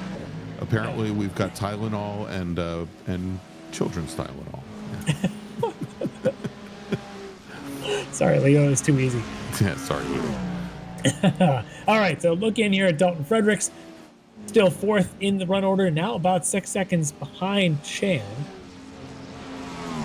As everybody's done their last pit stop at the front of the GTP field. Grant, another 4 seconds back from Fredericks. Remember, just about 3 laps ago or so, they were all together, essentially Not about so 1 week in much. contact together. But yeah, now quite a bit of spread between them as Chan has opened things up a little bit. All right, Larry, we've got our 3 leaders in GT3 Pro now coming down the pit lane. Brian Bennett, Travis Schwenke, as well as Jeff Brooks, as they're all in line there. We'll see how much fuel they take. All right, well, Bennett, the first one to leave. We suspect that Schwenke will be the second, and he is. But almost identical time spent in the box, Larry. yep, and right on cue, there goes the third one in Brooks. So your top 3 with 20, what are we, about 17 minutes to go, depending on where the leader is at the time that the clock strikes midnight. We'll see if this stays in this order, if things suddenly change.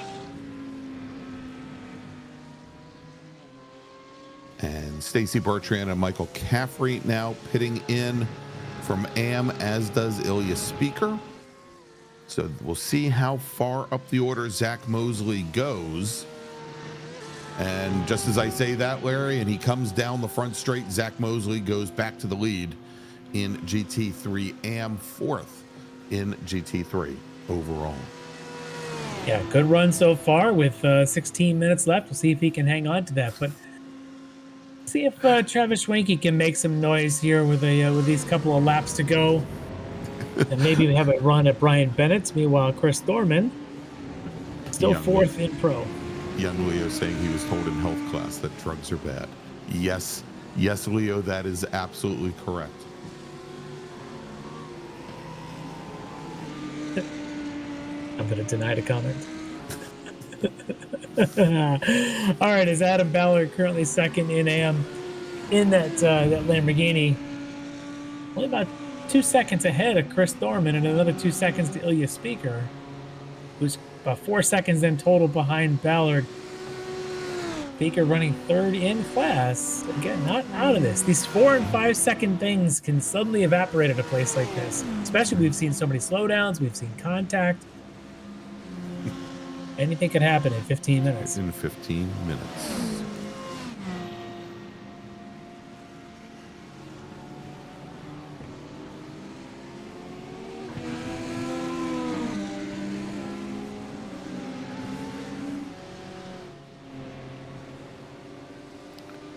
As we watch Ben Rose here, Ben now finding that gap to Bailey Petrowski, extending out to 26 seconds.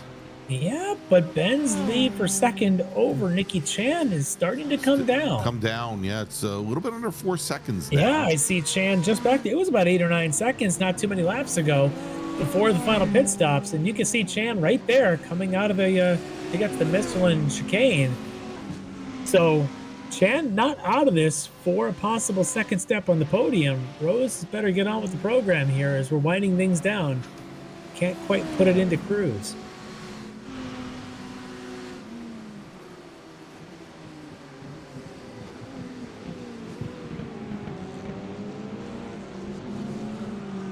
And going to make his way around Brist in the BMW. And there you can see Ben Rose in the foreground and Chan now not too far back. No. I mean, all it takes, Larry, is to just go a little deep into one of the chicanes, get a slowdown penalty, and then, Chan would be right there. We've seen it. We've seen that a couple times tonight in critical battles.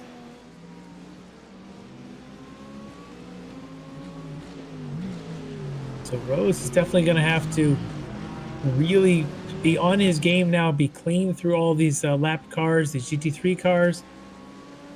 He's got Zach Mosley, your leader in AM, right there in front of him. And Zach very much saying, I don't want a part of this. Go.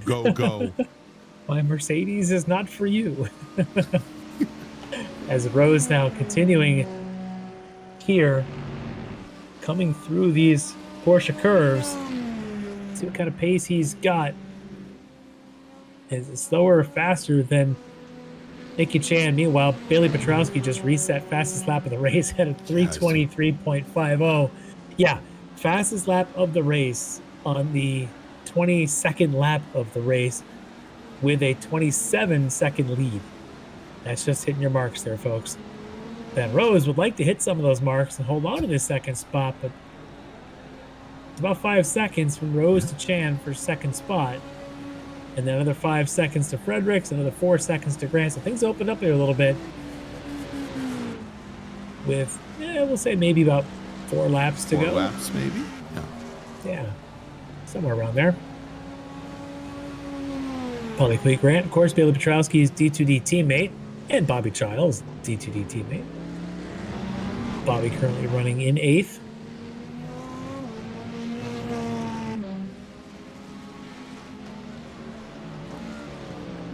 Grant trying to catch up a little bit to Fredericks. Lead's coming down for Fredericks. Quickly, in fact. Fredericks may have had to take his time getting around your AM leader, Zach Mosley. Polly Grant didn't have to slow down too much. As I hear a lot of chatter going on in the race chat between drivers. Mosley actually giving a bit of an apology to Polly Grant for maybe slowing him down through that corner. And then I heard Polly, in his typical energy voice, say, oh, no problem, no problem.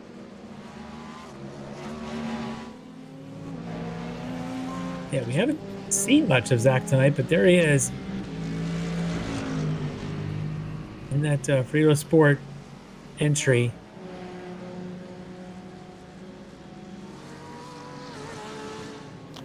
As we jump over to Adam Ballard, who is running now 2nd in AM and 5th in GT3 overall, as he's now going to have to, is he going to let out of the throttle a little bit for Nicky Chan? Shouldn't have to right there, but Nicky Chan moves past the Lamborghini.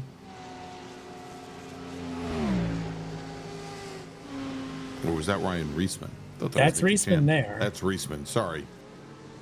Which is why we're showing Ryan Reisman there on the bottom of the screen. Reisman in the bluish Cadillac and from DNA, and Chan, of course, in the Porsche, purple colored.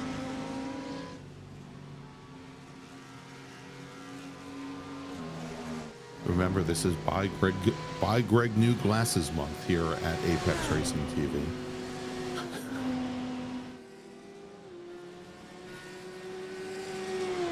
Special ordered from the glass manufacturer who's got the capability to machine them that thick. That well, Larry, that's why I go up to Watkins Glen so often, so I can just go over to the Corning Glass Works and actually have them do it right then and there for me. I thought you went up there just for the adventures and rental cars, but only because I know the stories.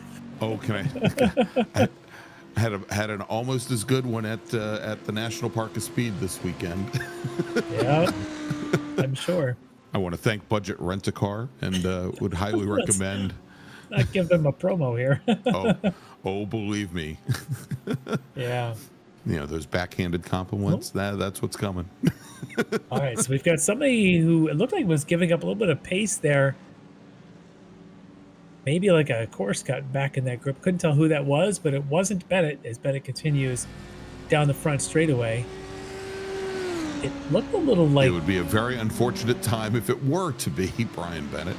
No, I'm actually thinking it was David Steiner in the Dominate Racing BMW that was slowly through a couple of the last corners there. But looks like may have continued on as Bennett now trying to stay out of the way of Ben Rose. Not because it's Ben Rose, mind you, just because... Just in general, stay out of the way of everything. We have a GTP car and everything, everything and everyone. Everything everywhere all at once, just not where he is.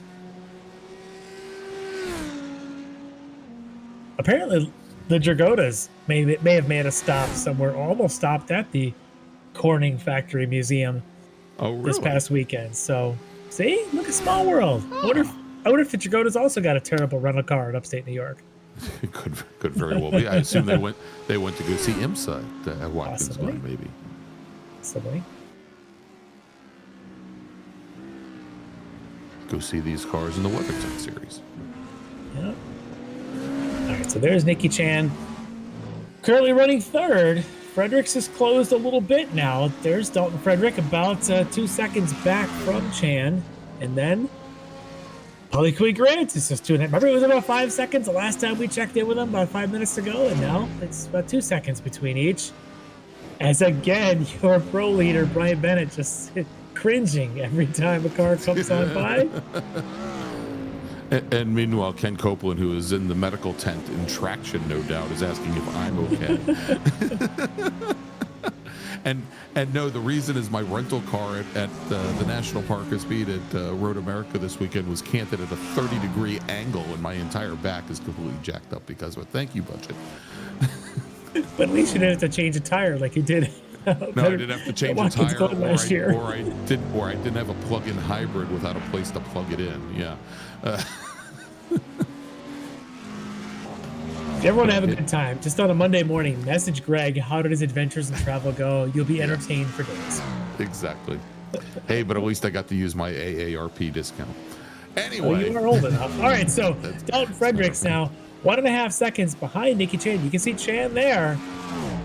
This is not good for Chan. This is potentially going to impact the third spot in the podium. 6 minutes to go in this thing. Could be about 2 laps, depending on Petrowski, who's about to start a fresh one. So I would suspect we're going to have 2 full laps around Le Mans. Two more times. There is Petrowski. And Larry, if you saw there as Chan and Fredericks went into that turn complex, rear end on Nikki Chan's car getting very, very loose. Yeah, one of those tires is starting to. Yeah, and having some trouble getting the power down. Yeah, well, they must be sensing blood. Yeah, finishing their 24 laps. I assume some of these cars may have taken tires at one of their stops.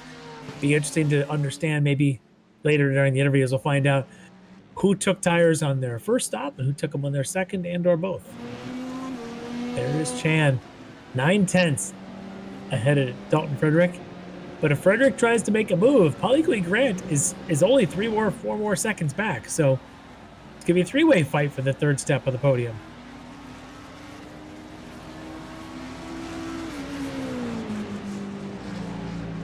Larry, I'm taking a look at through the order here.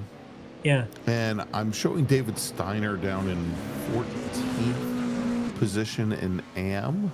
Well, a lap ago, we saw him going slow, finishing his lap, coming through the Ford chicane. I don't know if that was part of it, perhaps. Yeah. That is definitely going slowly there. There he is going slow. What if the car is already damaged at that point? That's as he got back on. Yeah, obviously. Yeah, so rough morning there for David Steiner. All right, we're going to try and roll back and see if we can get any further back from there. But let's, for the time being, let's go back to this battle for the last step on the podium in GTP between Nikki Chan and Dalton Fredericks. As Fredericks continues to close things down, the gap now less than a second.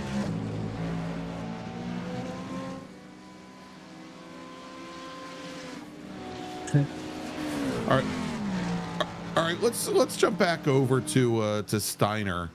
It appears as though he had a very, very bad and sad lap at number 16. This looks like coming up towards Indianapolis, and didn't even get to Indianapolis before hitting the apex and then hitting the wall, and then hitting the other wall. And I bet the drive back then just became a whole lot of interesting. Yeah, a lot of damage there, and as he was going to try to limp that car back to the pits, well, obviously they're not tracking very well, not tracking straight at all. Yeah. Well, let's check in on that Fredericks and Chan battle. There it is. Yeah, Polly Grant continuing to close now, 4 seconds behind Fredericks. Fredericks and Chan about 1.5 seconds apart. as and we're coming Chance up opened on. up a little bit of a gap since the last time we checked in. Just a little bit of recovery here for Nicky, so it's a little bit better than it was. As Petrowski is about 1/10 of a lap away from starting what I believe is going to be the white flag and final lap, which means this group here has got about a lap and a quarter to go. Let's see if that's enough for Chan to hold that third position, or is it going to be under some fight? There's Petrowski. 12 miles to you and me, Larry. Look at you doing math. I know. All right, Bailey sees the white flag. One more time around 8+ miles. I counted on all 16 of my fingers and toes. That makes total sense. Well, 2. That's how I came up with. Never mind. All right. All right, so Chan now waiting, hoping soon to see that white flag. As Grant continues to close. Grant now 3.5 seconds behind these two. There he is. He could just sniff some draft. Maybe he's got a shot down the straightaways.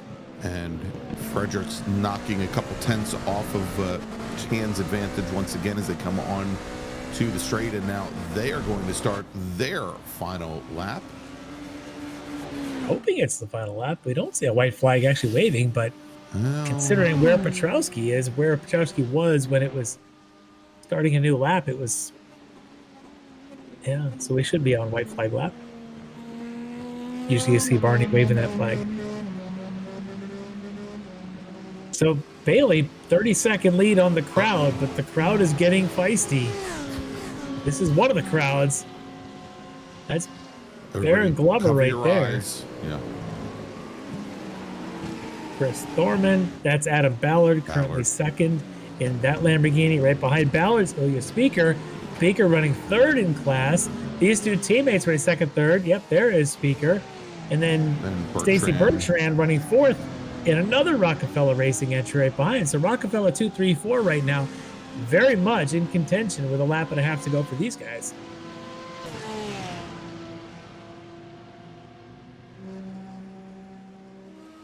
There's Petrowski, ready to make the turn for home.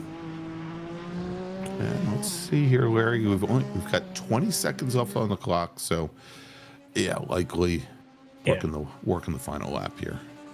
If it's not, there's going to be some upset drivers when it comes to fuel strategies, because I don't know if they plan for an hour and 35-minute race. No, he's not going to make it home in 2 seconds. So. Yep. All right, so we'll keep an eye on him while we keep our eyes on that battle for third between Chan, Fredericks, and Grant. Leo said he never knew that the BMW that we were watching earlier, Steiner's BMW, never knew that the BMW had the Hummer crab walk feature. You have to pay extra for that feature. You have to subscribe to that feature, but BMW will get it to you. As Chan now makes the turn for home. And look at this. What is that, about 4 car lengths? Yeah, it's Dalton Frederick? maybe less than that as they come under braking now and make their way down towards the hairpin.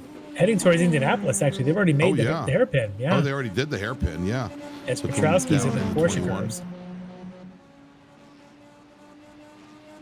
All right, so here comes Bailey Petrowski coming through the Porsche curves to be followed up by the Ford chicanes. And Bailey Petrowski comes onto the front straight for the final time. And he is going to win the 90 minutes of Le Mans here, round number 4 of the Extreme Motorsports Ricmotech World Challenge. And here's that battle now for third as Ben Rose crossed the line. Ben Rose is going to finish. Oh boy, and traffic, and oh no. Oh no. Contact, Larry. There was, but they have survived. Somehow Fredericks didn't go flying off, and somehow Chan didn't go the other way, but it's not over yet. They got a couple more curves, and then they've got those 4 chicanes to go through, and you've got Jeff Jacobs right in front of him. Oh boy. There goes Fredericks on the outside, which becomes the inside, and Chan's going around. And Chance goes around and into the wall, and that is going to gift Dalton Fredericks third, who's going to come on the last step of the podium. Grant fourth. And Ben Rose finishes second. Yeah, Grant's going to take 4th. Chan's going to drop all the way to 5th. Oh, Nicky was so close, 2 corners away, but that traffic just came back to bite him. Unable to get through there cleanly. Ricmotech looks like he's going to end up in 6th. Wow, what an ending. That was just crazy, crazy stuff. Oh my.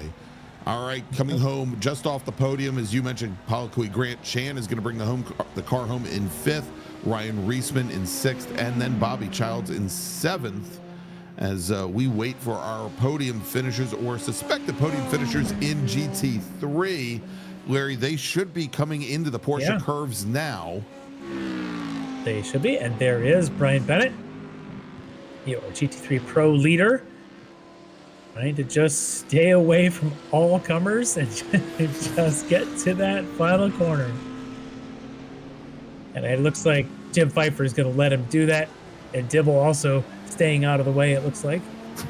So far out of the way, indeed, that he just went into the grass. Yes. Yeah, he's 2 or 3 laps down anyway. But Brian Bennett looks like he's going to take the win here, GT3 Pro. And look at that. His teammate from Sector 5 Racing is going to just lay back, let him cross the line, and taking the win in GT3 Pro. Brian Bennett, Travis Schwenke will finish in 2nd.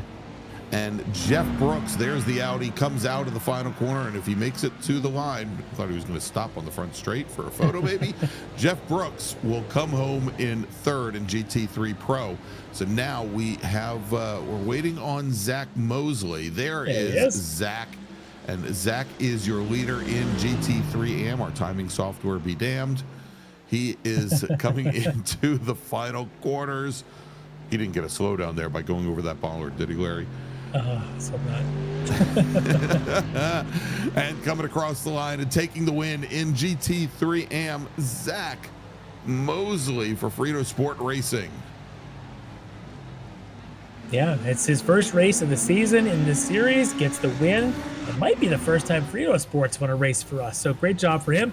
And then the Rockefeller Racing train begins. Yeah, here come all 60 of them, Larry.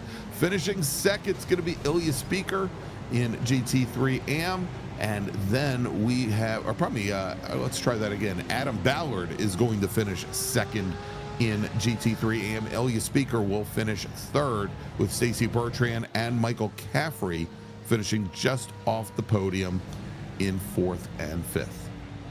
All right, so let's do this, Larry. They're all lined up there right on the curb. Yeah. Let's do this. Let's take a quick little break. We're going to thank some of our partners and sponsors, and when we come back, we'll interview some of our winners here at the Circuit de la Sarthe, where you have just seen round number 4 of the Extreme Motorsports Ricmotech World Challenge, presented by the SCCA Foundation and Buttkicker. We'll be right back. The SCCA Foundation is a 501c3 organization serving as the charitable arm of the Sports Car Club of America. One of the programs partially funded by the foundation is the SCCA Academy, an online learning management system used to keep real-life racing track officials up to date on the highest standards of race safety and officiating. Through this program, the SCCA Foundation is supporting the future of the best trained corner workers and event officials in motorsport. You can support these efforts at www.sccafoundation.org.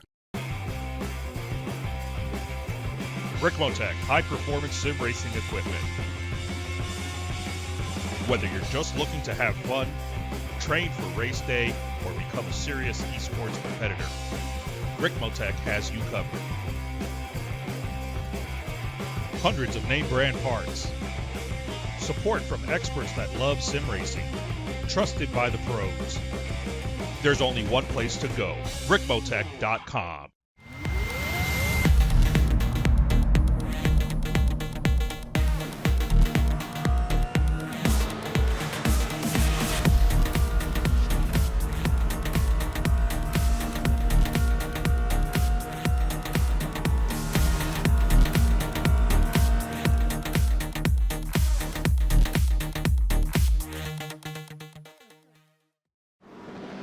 The search is over. The most comprehensive league scoring solution is here, with the ability for multi-level championships, custom incident tracking, post-race time penalties, support for heats, drop weeks display, multi-car team scoring, advanced web widgets, rookie championships, a custom paint system, and load those results in seconds. Visit extremescoring.info today. Ricmotech high-performance sim racing equipment. Hundreds of name brand parts. Expert support. Ricmotech has you covered. There's only one place to go. Ricmotech.com. Welcome back, everybody, to the Circuit de la Sarthe, and we just witnessed round number 4 of the Extreme Motorsports Ricmotech World Challenge presented by Buttkicker and the SCCA Foundation. Let's take a quick look again at the final order here and how things wrapped up after our first 90-minute race of the season. Taking the win in GTP for D2D Sim Racing, it is Bailey Petrowski with Ben Rose second, although we've got GT3 AM up there. Oh, we'll stick with GT3 AM. Okay, well. All right. 1 second. There it is. All right, here we go. Bailey Petrowski, Ben Rose, Dalton Fredericks, your top 3 in GTP, with Paulo Cui Grant finishing just off the podium. In GT3 Pro, Brian Bennett with the win, Travis Schwenke and Jeff Brooks. And then in GT3 AM, Zach Mosley, then Adam Ballard and Ilya Speaker. That's your top 3. All right, Larry, we've got some of the folks sitting in the green room right now. Why don't we bring in... Let's bring in, do we have Zach Mosley? Yes, we do. Let's bring in Zach Mosley from Freedom Sport Racing. His first race of the season here in the World Challenge. He takes the win in GT3 AM for Freedom Sport Racing.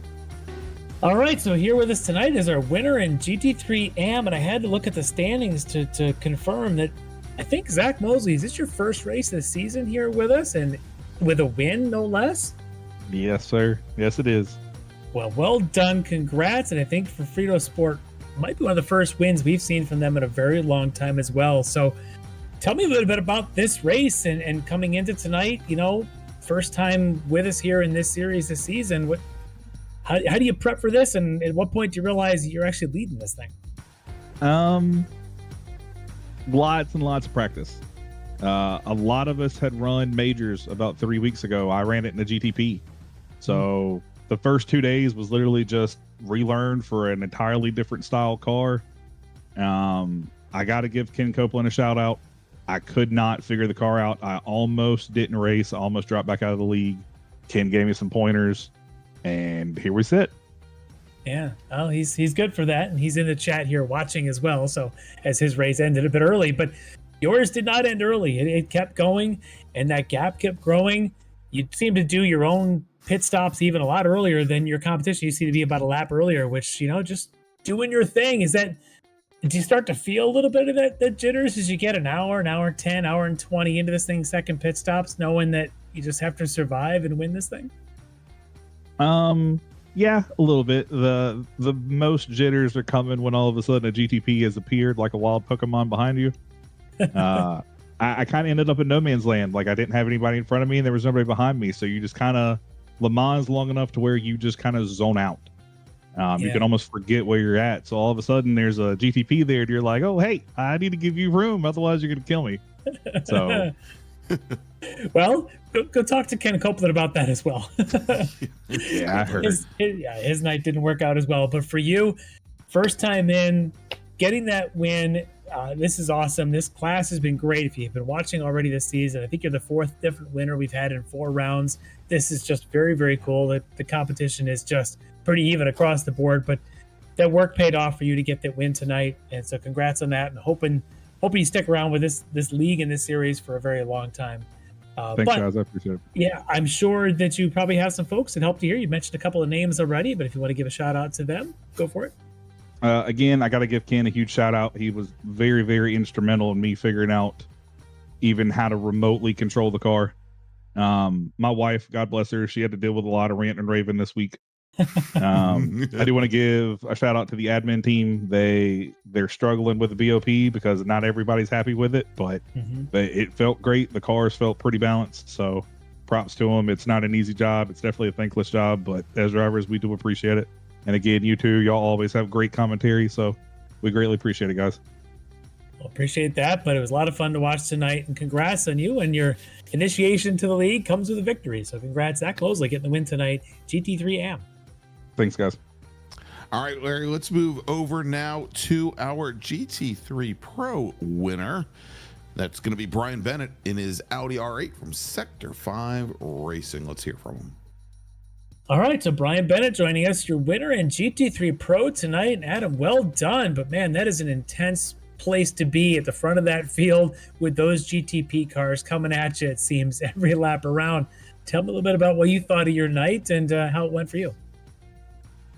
Well, it obviously went pretty good. You know, I voted to slow down on the first lap, which is always critical to performing on this track. And then actually I came close a time or two, but kept it inside the lines the whole way around. And I don't know what happened to Ken Copeland, why he disappeared, but after he ended up in the pits, and Travis just kind of had to try not to let him get into my draft, and we ebbed and flowed pretty fair, and I don't know, kept it clean. That's all. Only lost like 4/10 on one lap, making sure there's plenty of room for GTP to get by. Yeah, and that may be the key to this, because your pace was certainly there. If you're holding off someone like Travis Schwenke, who's been around this series for a very long time, won a lot of races in all these different Ricmotech series, you've got the pace if you're holding off someone like him as well. But I think you said it, you've got to make sure you leave room for those GTPs, because they come at you quickly. I mean, is there a lot of chatter going on between drivers, of those GTP drivers saying, hey, I'm coming up on you, look on your right? Is there any of that you hear from them? No, I could only hear some people. A lot of people are talking, saying pass left, pass right. I never heard anybody say anything. I just glad nobody tried anything risky in the Porsche curves, because it was very difficult to get through, and probably all the GT3s, but to get through it quick, it was close to disaster a lot. Yeah, well, if you go back and watch the replay, there may have been a couple of disasters that you managed to steer clear of in those Porsche curves, as well as a couple other places. But keeping your nose clean was a big part of this thing tonight. But having that pace that you had, I think really led a lot to your success tonight. So congrats on that. But I'm sure you didn't do this alone. You probably got a team, some folks helping you or watching along. Well, you know, I kind of flew solo on this, but of course I used a setup. Setup from a shop, but I did some tinkering on it, and thanks to JRT, you know, for giving me the fuel data that I needed to make sure I didn't overfill, because Travis, if I would have grabbed a lot of fuel, he would have been all over me, but it worked out. Yeah, it was a very well executed race all the way through.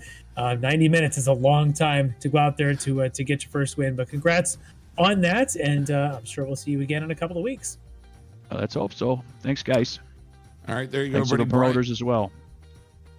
Absolutely, everybody. That is Brian Bennett. And Brian, congratulations. Larry, Brian Bennett now has moved up after 4 rounds to the top of the leaderboard in GT3 Pro, jumped up 7 positions in the championship by nature of his win this evening. So congratulations to him. All right, let's bring in our final race winner of the evening. And it seems like, Larry, we can't have a World Challenge event where we don't bring him into the commentary booth. Let's talk to Bailey Petrowski from D2D Sim Racing. Once again, your GTP winner. All right, your GTP winner again for the third time in 4 rounds, Bailey Petrowski. And Bailey, just a night out for a cruise, eh? A little bit. It was definitely less competitive than I was what I was expecting. In all of the practice sessions, I was feeling terrible with the car. I was really struggling. It finally clicked yesterday in the final practice session, like 5 minutes before it ended, it started clicking. But it was really rough trying to get up to speed and trying to work on setup for this. And weirdly enough, end up running a pretty high downforce setup for this track, which normally we try and trim the car as much as possible, but for some reason higher downforce worked much better for us than the Acura. Yeah, we were watching some of that and speculating and not really knowing. We at one point looking at your trap speed times versus the others, and you happen to have one lap there was a high trap speed, maybe behind some draft or otherwise, but it looked interesting. But I think in your position of getting out in front, suddenly high downforce is probably like the old days, you know, of some of the F1 drivers that would go out, even like a Max Verstappen can go out there and run away, not have to worry about it. But when we saw it in battle, the trimmed out seemed to be really beneficial, but didn't seem to be an issue for you when you're running 10 seconds up in front. Yeah, that's the absolute ideal conditions for this type of setup. If you can be quick on a high downforce setup on a track like this, you're gonna stay in front. As long as you have no issues, you're in a perfect position. But yeah, my teammates were really struggling, could never make moves on people, and it sounded really rough from them. I got it a bit fortunate with my starting position, but yeah, it has its downsides for sure. Yeah. Well, I love your humility that you got fortunate with your starting position. You only outqualified the field by about 2 seconds. So that was more than fortune. That was certainly skill that led to that pole position. So, you can brag a little bit about that. If not, we'll brag for you. But well done there. And another win here, just rolling along. And I think it was something you said at the start of the season. You seem to be focusing on just the execution side. Is that still halfway through the season? Is that still what you're focusing on? Absolutely. I've been forced to work a little bit more on setup now with the changes that have been made to the Acura, but I think from now on I can go back to what I was doing. But I think what I've been doing has absolutely been working. I'm still constantly improving. I still feel like I'm losing time in my pit stops, and I'm not sure why. I'm still trying to investigate that. But overall, I think I'm still improving everywhere where I need to be, and I'm on a good path to keep improving. So that was my whole goal with the season, is just improve as much as I could in every aspect. So I think I'm doing everything I was hoping to do. Well, it certainly is working out with now 3 wins in 4 races, and we won't talk about that other 4th race. But it didn't happen. It didn't happen. But it's a drop, yes, Larry. Remember, it's a drop. It's a drop, and that's the best thing. As long as I get the 7 others, it's fine. Well, right now you got 3 of them, so the collection's underway. But awesome job there. A great overall win tonight. Really allowed you to kind of put it in cruise and pick and choose your spots to roll to that victory. But I know victories don't never come by yourself. There's always a team that's helping you out. So if you want to give them a little shout out tonight. Yep, I want to thank DTD as always and our sponsors for the team. Always give me a lot of motivation to keep putting in time and effort, and it's been very it's enlightening and just very knowledgeable, learning from them, trying to get better perspective, trying to teach them how to get quicker, and it's opened up a lot of things for me. And want to thank my family for always watching and supporting. Thank you guys for commentating on these races and putting on a great show and broadcast and great commentary. And thank the sponsors to the series that helped make all of this happen. Yeah, well, absolutely. All that and more is the series a fun time to call, but it's also great when you got drivers as good as yourself putting on quite a show. So Bailey Petrowski, another victory here tonight for D2D Sim Racing. Congrats. Thank you. Have a good night, guys. All right, and as you can imagine, Larry, Bailey Petrowski currently sitting atop the leaderboard after 4 rounds in GTP. And since we hadn't mentioned it, over in GT3 AM, David Steiner from Dominate Racing, your current points leader. He's got a 2-point advantage right now over Adam Ballard from Rockefeller Racing. Zach Mosley, by nature of his win tonight, now jumps up into the top 3, making up 19 positions, Larry. All right, let's go and wrap things up here, Larry. We'll take a look at what we've got coming up in our different Ricmotech series in the next few weeks. Coming up next week, that is July 1st, we're going to have the sports car series. That's for our GT4 and LMP3 racers. Going to be heading to the Finger Lakes region. You can stop in yourself over at the Corning Glass Works and check them out. We're going to be at Watkins Glen International for 60 minutes. Then in 2 weeks, July, yes, at least if you don't fly into Rochester and deal with budget. Anyway, if you then come back and join us in 2 weeks, July 8th, we're going to be the World Challenge. We're going to be heading down to Brazil, to Interlagos for a 75-minute run. That is round number 5. And then, of course, the Touring Car Cup. That's for our MX-5 Cup and GR86 Cup cars and drivers, returns at the end of August this year. Of course, we'll give you more information as we get closer. If you'd like to join one of our leagues, you can check out all the details at xmsracing.com. All right, so for Larry Lefty McLeod, for Josh Wilkie, I'm Greg Ginsburg, and we'll see you next Monday night, 8 a.m. Eastern Time from Watkins Glen International. Have a great week, everybody. Ricmotech, high-performance sim racing equipment. There's only one place to go, ricmotech.com.